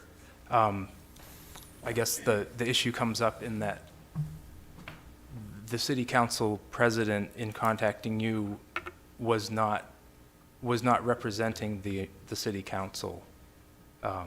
We did not direct that communication to happen. And we were not privy to the communication until he decided to share it with us. And it just seems like on an item that's, that affects other members of the council and affects their rights and privileges, it seems like, especially on an item like that we would have had a discussion as a group rather than, one counselor and the city attorney going back and forth. That's an issue you need to take up with the other members of the city council, not with me. Okay. Thank you. I also had another question on there seems to be a little difference in the wording between the amendment that was proposed and then your email response. Under section 4B of the amendment, it says that the presiding officer will have to relinquish the gavel. I'm paraphrasing here, and not participate in debate, remain neutral for the motion or matter. And to me, that means for the entirety of that motion until it is settled, whether it's tabled or voted up or down. But then in your email reply, you say that if the presiding officer chooses not to remain neutral or wants to engage in debate, then he temporarily gives up the gavel, but can reclaim the gavel and role as presiding officer once he has completed discussion or debate about the issue. So when I read that, I took that to mean he would give up the gavel, speak, and then reclaim the gavel. But according to the text of the amendment, the proposed amendment, it would be for the entirety of the motion. So I'm wondering which way that goes. It's really a good question, and I think the purpose of the amendment to the amendment to set forth the intent of the language is to that very point, that the giving up of the gavel is only temporary. It's not a permanent giving up of the gavel.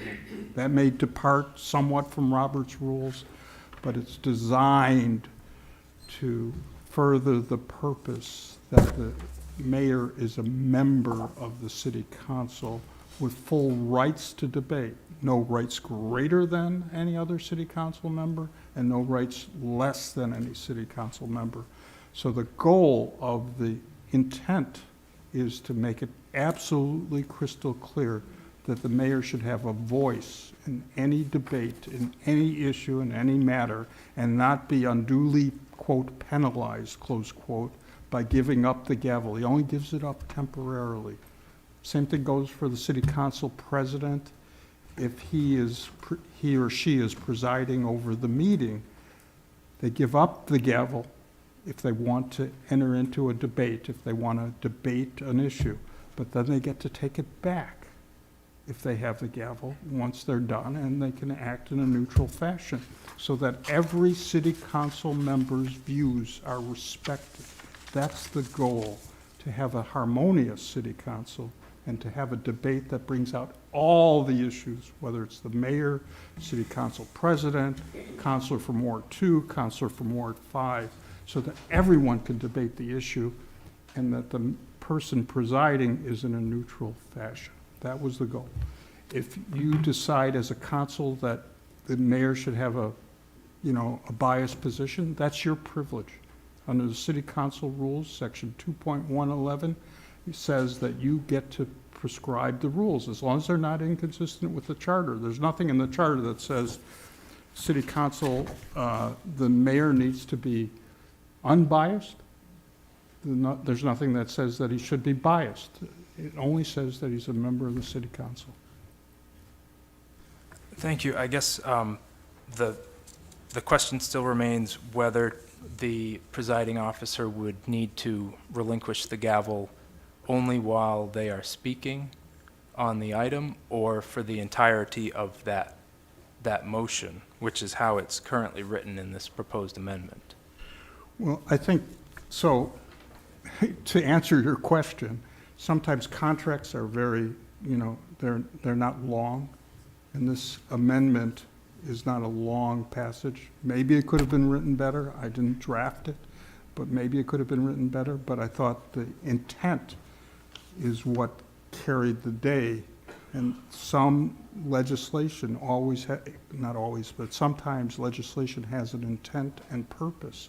And the goal of that is to make sure that the few words have some meaning and substance, so that later city councils, later citizens subject to the legislation could understand what the intent and what the meaning of it was. So, in my view, the intent gives expression to the view that it's only a temporary measure. Okay, so let's say, as a hypothetical, if the presiding officer is presiding over, say, agenda item number 4, and they wish to speak on it, they would relinquish the gavel to whoever is next. They would speak on it. Would they then get the gavel back at that point, or would they have to wait until we vote on agenda item number 4? Well, it depends whether or not the presiding officer wanted to speak again on the issue. If the presiding officer said, I will remain neutral for the rest of the debate on the particular matter, then the presiding officer can reclaim the gavel, yes.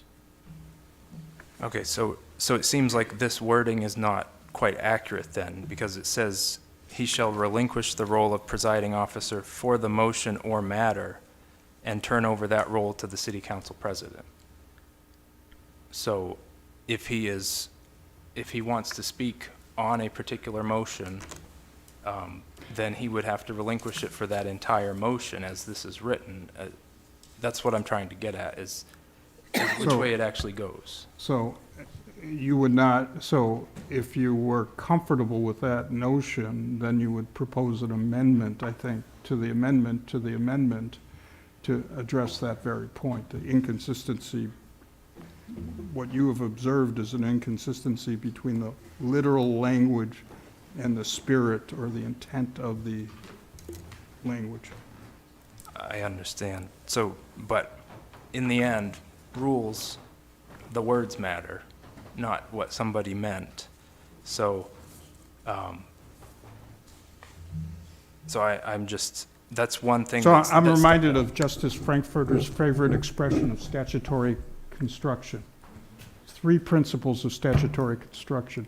Read the statute, read the statute, read the statute. I take it you're a believer in that judicial philosophy. Duly noted. I'm just wondering if this, I just noticed a disconnect between this wording and then the wording in your email. And so it sounds like the wording that's on the page here means that the presiding officer would give up the gavel for the rest of that motion. We would vote on it, perhaps table it, but probably vote on it. And then at that point, they would reclaim the gavel. Am I reading it correctly? So you're asking for my interpretation? You're asking me whether I agree with your interpretation of the literal language? In a way, I suppose. Yeah, what other answer can I give other than to say, yes, those are what the words say, but I think the words are modified by the legislative intent to say, when we said for the matter, we meant for the duration of the debate on the matter. So I could construe that language in that way, so yes. If I only look at the statute, if I only look at the rule, sure, that's what the rules say. But that's why there's a purpose and intent to make it clear that it would only be a temporary basis. So if you all feel uncomfortable with the discrepancy between the intent and the language, then you amend the language to make that clear, to make it clear that the language should embody the spirit or the legislative purpose, that it's only a temporary basis. Okay, thank you. I guess it's just a question of how temporary it is, and that's something that we would have to figure out. Sure. Thank you. Councilor LaChapelle. Thank you, Mr. Mayor. At this point, I do not question the mayor's love for the city of Lewiston and his desire to move this city forward. It comes to mind in these hollowed chambers that once stood a courtroom. This body is a quasi-judicial body. The mayor is acting like a judge. He is supposed to stay neutral and defend people's rights to be heard. all people's rights to be heard, asking clear questions to staff and different people. Making statements is not part of his responsibilities.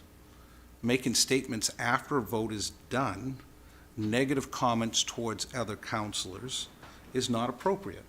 Because if we're talking about fair, the vote has been taken, it is done. Now the mayor has the opportunity to stay here, stand and make comments without giving anybody an opportunity to debate his comments or to get into a vigorous debate. We have tried multiple times to have conversations in executive session and other sessions. I do not question his ability to ask questions. I'm at more of a problem when, if we disagree on a subject, we can debate it, but once he has that gavel and he closes the meeting down and he closes it, I no longer have an opportunity to rebut or to comment. He still continues to comment and make derogatory statements towards other counselors on opinions and towards them personally. It is shocking to me, one person said. I agree. We have repeatedly tried to ask for civility in these meetings, but to no avail. He doesn't want to. He does it the way he wants to. I take no pride in sitting here and airing our dirty laundry in public. None whatsoever. We've tried to do this in the back room. I just don't know how we can move forward. This is not a partisan politics. The difference here is the vote. Again, once the vote is done, he continues.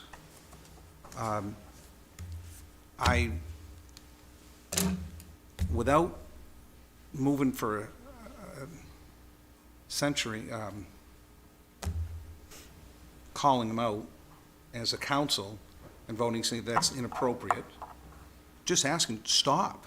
Just stop that commentating after each counselor has an opportunity to speak. You're adding in sly remarks that are not germane to the subject. Like if the council really wanted a shelter, we'd have had a shelter by now. It's inappropriate. Telling Council McCarthy that it was a stupid idea. Inappropriate. And I have some thick skin. I have no problem. But up here, we're supposed to be held to a higher standard. I'm just asking you to live to the same standard you expect us to live by, and I'm not seeing it followed. That's my big concern. Thank you. Councillor Clement. Thank you, Mr. Mayor. I've listened to comments from the public. Unfortunately, the public in this case does not know everything that has occurred since January of this past year. We have tried on multiple occasions to handle this issue in executive fashion. There have been several issues we have tried to handle in executive session. They don't seem to get resolved in executive session. I'm not particularly proud of having to sit here and speak to this issue. We are better than that. But in order to be better than that, it requires everybody to be better than that. I believe Councillor Scott, our new council president, just said a few minutes ago, pejorative statements. Certainly there have been those. Calling the council unethical, that's a pejorative statement. What evidence do you have that we're unethical? What code of ethics have we ever violated? We are not in disagreement that you are a member of this body, okay? Nobody is trying to take away your right to speak. You have an absolute right to speak. It's just that you can't do that while holding your thumb on the scale as presiding officer. It gives your statement more weight, which it shouldn't have. We're an equal body. Some could argue that we're co-equal members, and some could argue, well, maybe not. Because if you look at the charter, you are the presiding officer, but you're only entitled to a vote in certain situations. I don't know why it was written that way. I know of other bodies. I spoke with a gentleman that I've known for years. He was the president of an international association of acclaim,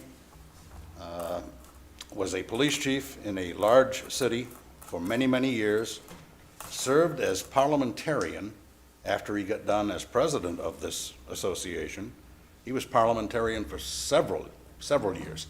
I want to say probably 20-some odd years. He has gone on, since he retired as police chief, to be the city manager and the mayor of this community. He agrees with the sentiment we have here. Now, in his city, the mayor has a right to vote, but that vote shall only be taken to break a tie. Maybe we could do something like that here. But I, for one, am very sick of some of the, and I can't think of any better word than pejorative statements that have been made, belittling people, belittling their ideas. I mean, I sit here tonight, I've been removed as council president. I want to thank you people for that. Councilor Scott will find out what it is to deal with this body, and I wish her the best of luck. I don't know whether she's agreed to something she doesn't know about, but, you know, so be it. I consider it, and I'm going to have more time for myself. I sat here and I listened to a bunch of malignment by you and by Councilor Harriman. Didn't say a word, and I won't say a word. I'll speak with you privately about that. But this item on our agenda is something that, I mean, Councilor Harriman mentioned here a minute ago that he didn't have a chance to ring in on it. No, I had 4 people, which is a majority of the council, and that's who I have to respond to, or had to respond to, as council president. You know, if they say, yeah, we want to do something along this line, no problem. We'll see what we can come up with, and that's what happened. And I think, I trust the wise counsel of our corporation council. He's been here for, I didn't realize it was 30 years, but that's dating you, and I'm sorry for that, Marty. But nobody is trying to stifle you, to muzzle you, and to throw out these hue and cries on social media, getting people by, I don't know, gaslighting, dog whistling, whatever the word of the day is, to come here and speak. We didn't do that. We intended for open debate. You stack the deck again.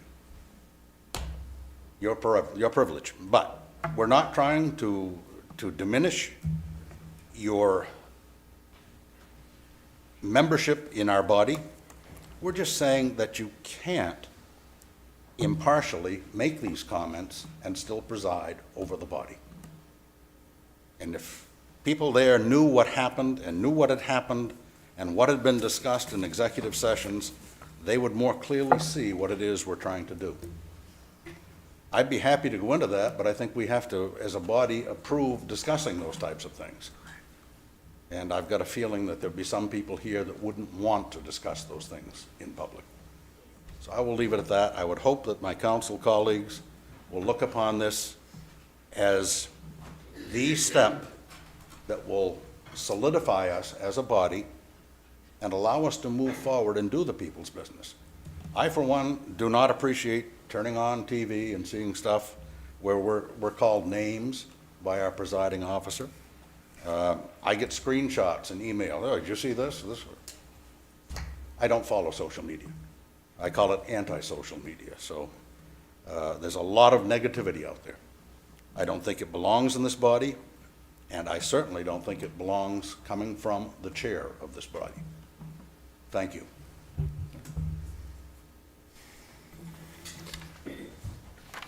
I was going to say something, but Councilor Scott? Thank you.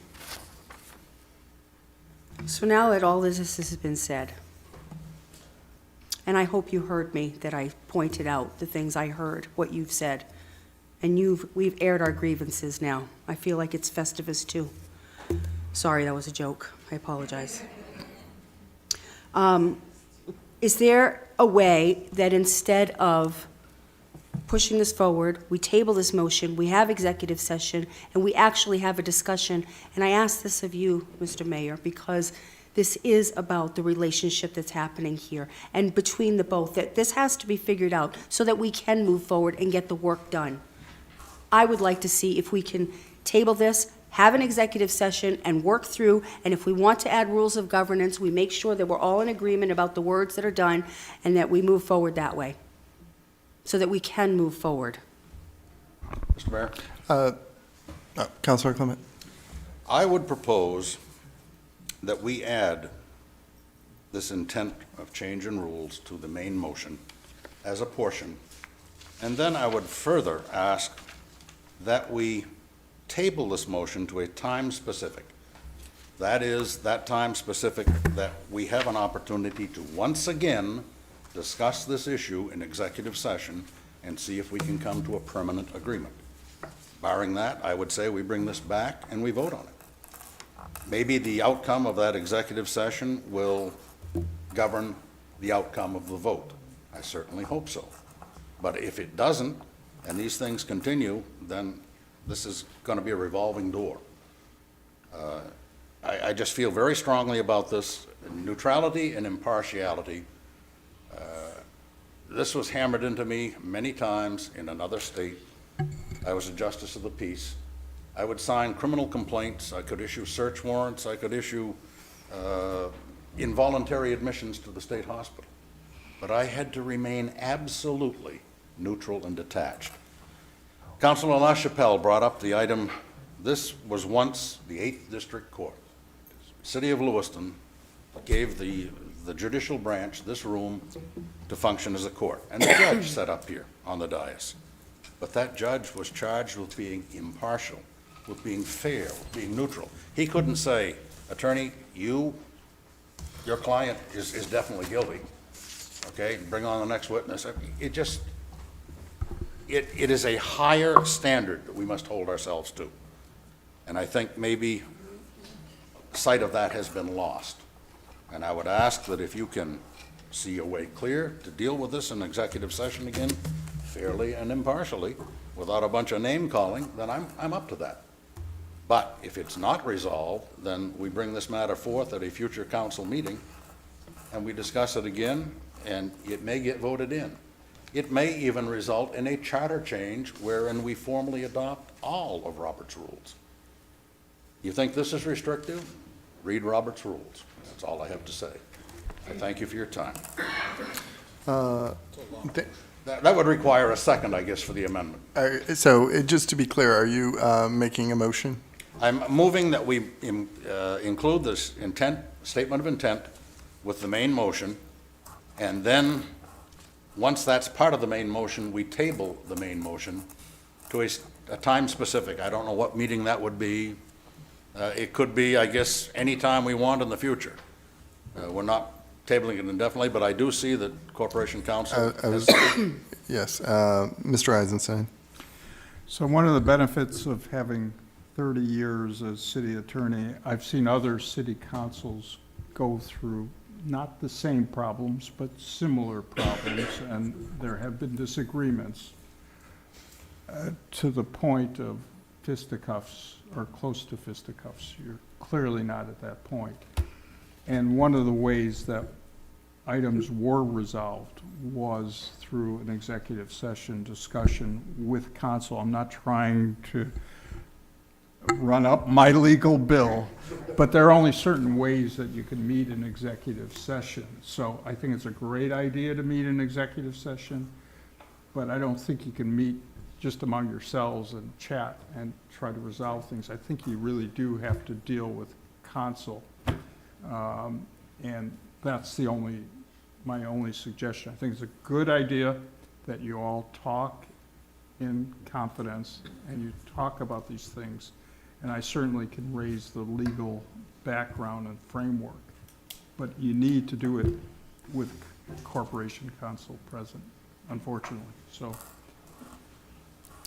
Yes, and I'll take a second to chime in here, and I appreciate hearing from my fellow members of the council, and I appreciate hearing from the public, and I appreciate hearing from you, Mr. Eisenstein. Yes, I would definitely be, if the council so wishes, amenable to tabling this, and then meeting with our city attorney and going from there. Councilor LaChapelle? Mr. Mayor, I move that we table this motion. Do you mind using your microphone? Mr. Mayor, I move that we table this motion and meet in an executive session as soon as possible. The motion's already on the floor, Council. There was never a second. Oh, I thought there was a second. I'm sorry. No. I guess the mayor didn't call for, I proposed the motion, he didn't call for We do, yes, thank you, Councillor Clement. We do have a motion on the table. Do we have a second? We have a motion on the floor, not the table yet. Yeah, yes, motion on the floor. Seeing no Yes, we need a second. This would be to include the statement of intent as part of the main motion and then table everything until we've had a chance to discuss it in executive session. I'll second that. Okay, we have, the statement of intent is now an amendment, correct, Councillor? Madam Clerk? Sure. So, and Councillor Clement can correct me, but my understanding of the motion that he made is to add the language from the document labeled intent of change in rules to incorporate this language into the proposed amendment to the council rules, and to also postpone the matter until after an executive session can be held to review this issue more in depth. Absolutely correct. Thank you, sir. And it was seconded by Councillor McCarthy. Correct. Thank you. Madam Clerk, please call the vote. We're voting on the amendment, right? Correct. Yes, The on the amendment's amendment. now on the floor. I'm sorry, just bear with me for a second. Councillor from Ward 3? Yes. Ward 4? Yes. Ward 5? Yes. Ward 6? Yes. Ward 7? Yes. Ward 1? Yes. And Ward 2? Excuse me? Yes. Thank you. Motion passed by a vote of 7-0. So that now disposes of the main motion, Mr. Mayor, because the whole main motion is sort of moved with the postponement action and will be addressed after the executive session has been handled. Oh, I see. Okay. All right. Thank you, councilors. Thank you, everyone. Thank you, Mr. Eisenstein. You're welcome. We are going to take a brief recess, and we will convene in between 5 and 10 minutes. Thank you. Yes, yes. It was time. 10:15.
Hello, we are back to wrap up city business. I understand, are we agenda item number 11, Madam Clerk? Yes, sir. Yes, sir. Item number 11, order authorizing the allocation and disbursement of $5,500 in CDBG public facilities funding to Tree Street Youth. Requested action to approve the order authorizing the allocation and disbursement of $5,500 in CDBG public facilities funding to Tree Street Youth.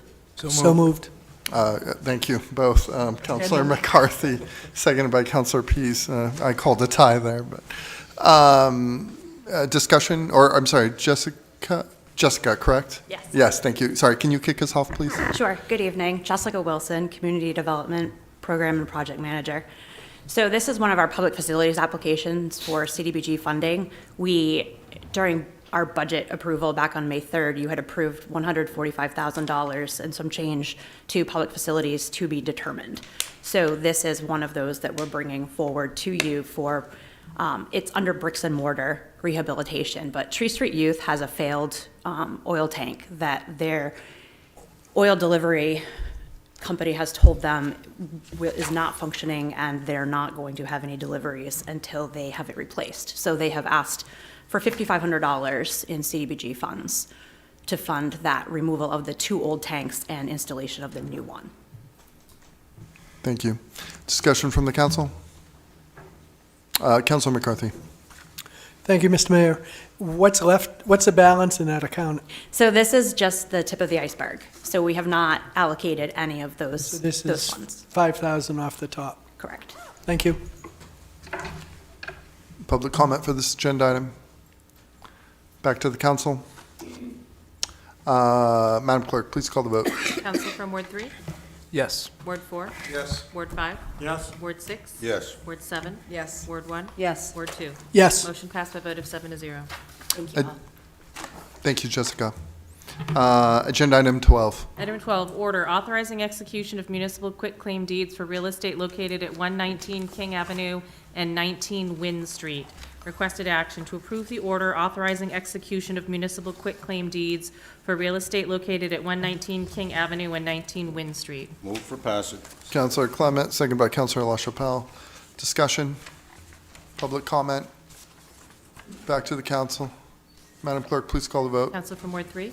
Yes. Ward 4? Yes. Ward 5? Yes. Ward 6? Yes. Ward 7? Yes. Ward 1? Yes. Ward 2? Yes. Motion passed by a vote of 7-0. Agenda item number 13. Item number 13, appointments to various city boards and committees. Requested action. First one, to receive the mayor's appointments to various city boards and committees. No council action is required. And Mr. Mayor, I'm not sure if you have any committee appointments to present this evening, or if you'll do it at the next meeting. I will do it at the next meeting. Thank you. Thank you. Item number 2, to approve the mayor's nominations regarding his appointments to the Housing Committee, 911 Committee, Lewiston Auburn Water Pollution Control Authority, and City Council Representative to the School Board. I will note that we will be taking these individually on the attached vote sheet, if that's okay, Mr. Mayor. So the Yes, first... and one point of clarification. Yes. So I do know about the Housing Committee, Pollution Control, and City Council Rep to School Board. I was not aware, 911 Committee, who Yes, so that's Who nominates that? It's nominated by the mayor. It's filled by a staff person, and that's actually filled by the city administrator, Heather Hunter. So it's really just a housekeeping item, I believe, for the financial aspect of it. Okay, well then, I clearly have nominated Administrator Hunter. I move we confirm. So would you like to do them as a group, or would you like to do them one by one separately, housing 911? Let's do it by, group is fine. I guess we're doing it by group. Okay. Sure, no, that would be great. So if there could be a motion to approve the mayor's nominations for housing, 911, water pollution, and school committee rep. So moved. Discussion? Public comment? Back to the council. Madam Clerk, please call the vote. Council from Ward 3? Yes. Ward 4? Yes. Ward 5? Yes. Ward 6? Yes. Ward 7? Yes. Ward 1? Yes. Ward 2? Yes. Motion passed by a motion passed by a vote of 7-0. The next one is the Public Health Committee. We received the recommendations or the nominations from the Public Health Committee this afternoon. The structure of this committee is unique in that the committee themselves submit nominations, which they did this afternoon. Councilor Jelinas is the council rep, and she can certainly speak to it. The nominations that we received this afternoon from the committee are for, there are 4 openings on the committee, all for the slot of area resident/business representative. And their recommendation nominations are for Mr. Jeremy Hiltz, Celeste Philippon, Benjamin Sullivan, and William Wallace. And I would just add, I would just add that those 4 being brought forth, 2 of them are reappointments. So Jeremy Hiltz has been serving, as has William Wallace, who functions as the vice chair of that committee.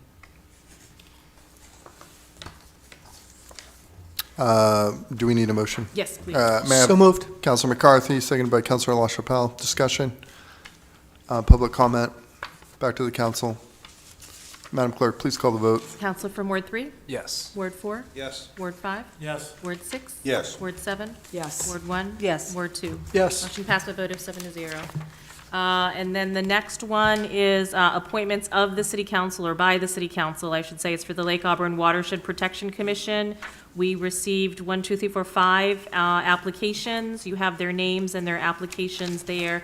So what would be in order now, Mr. Mayor, would be a nomination from city councilors. They could nominate several people, and we would vote, as we did in item number 1 on the council president in the same manner. We are now opening up for nominations. Councilor LaChapelle. Thank you, Mr. Mayor. As the current member of LawPAC from the City Council, I've had the opportunity to look over these candidates, all very worthy people. I would like to add one other name into this from somebody that has been on LawPAC since day one and has run the books for a long time and is more knowledgeable than any of us in that area, and that would be City Administrator Heather Hunter. I would second that nomination. Are you accepting this nomination?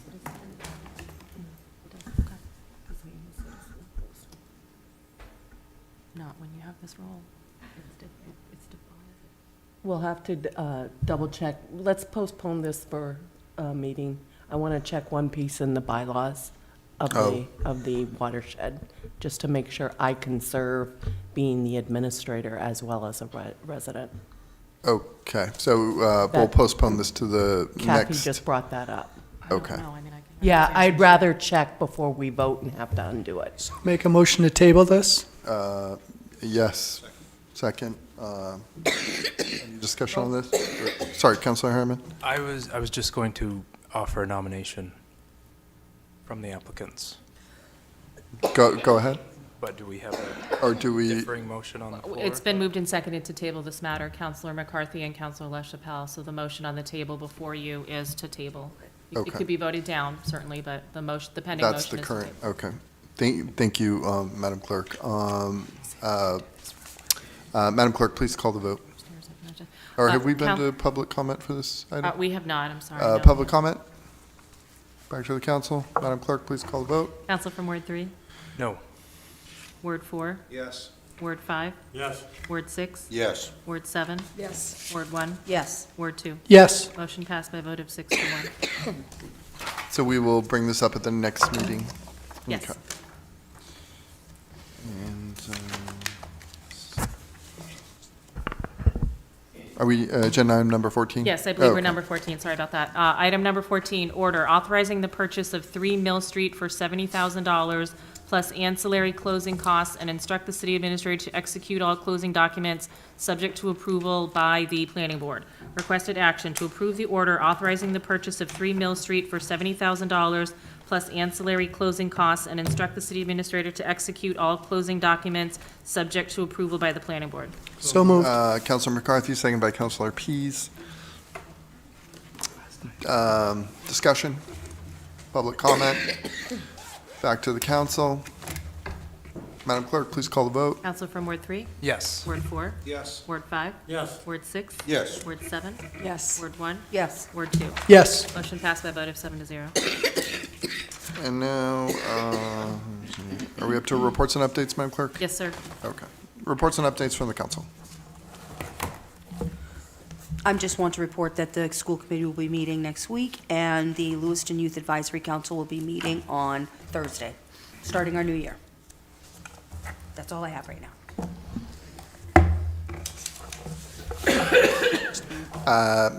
Councilor McCarthy.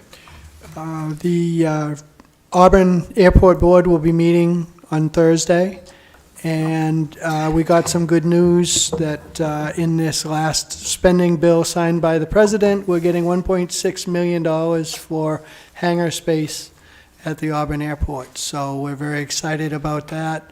We're told the money will be released to us in about 6 months, so we just need to decide on what we can build and what's best to build, so, but that's more to come. Oh, and I tried out the simulator today. I was in the air about a minute and a half and crashed, so hopefully when you do it, you do better than me. I'm incredibly jealous. Not that you crashed, but that you tried it. Competition. Councilor Clement? If we might ask the administrator a question on this omnibus spending bill that just has been approved. Am I to understand that we received funding towards one of our fire substations? That is our understanding, but it has not been Not been officially recognized? correct. But that was the tune of like $1 million, or? Yes, I think it was in the ballpark of that, correct. So there is some good news out there as far as we're concerned.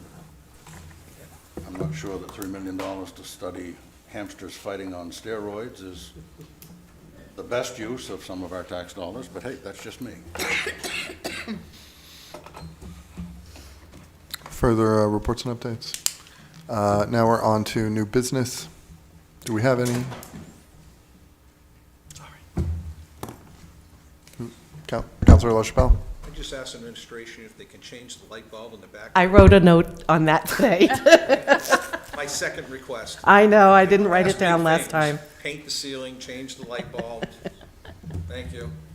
Mr. Mayor, if I could, I'm checking the date real quick as I'm talking. Next Thursday at 5 o'clock is another Riverfront Island Master Plan Oh, yes, public thank you. meeting at the Lewiston Library at the Callahan thank you, Hall. Callahan Center there. We would appreciate any and all public that could attend and provide feedback. This is one of the final steps of the public comment period before the full draft is presented to the Council and Planning Board. That is scheduled, is it January or this February 27th? Oh, I don't know. I'll have to double check the date. That would be the, where both bodies would get together and hear the presentation, the semi-final presentation from the consultant. And as a reminder, next Tuesday is the joint City Council, Planning Board, Finance Committee on the Lewiston Capital Improvement Program for FY24. And then after that, we will be having a work group meeting with the Planning Board to talk about some next rounds of the zoning. So it's more of a hands-on marker and What time? Yeah, sticky note. what time It's does going that to be right after, the workshop starts at 6. As soon as the LCIP presentation is done, then we will move right into that work group meeting. Thank you. Thank you. Without further new business, can we have a motion to adjourn? Second. Councilor LaChapelle, second by Councilor McCarthy. Madam Clerk? Council from Ward 3? Yes. Ward 4? Yes. Ward 5? Yes. Ward 6? Yes. Ward 7? Yes. Ward 1? Yes. Ward 2? Yes. Motion passed by a vote of 7-0.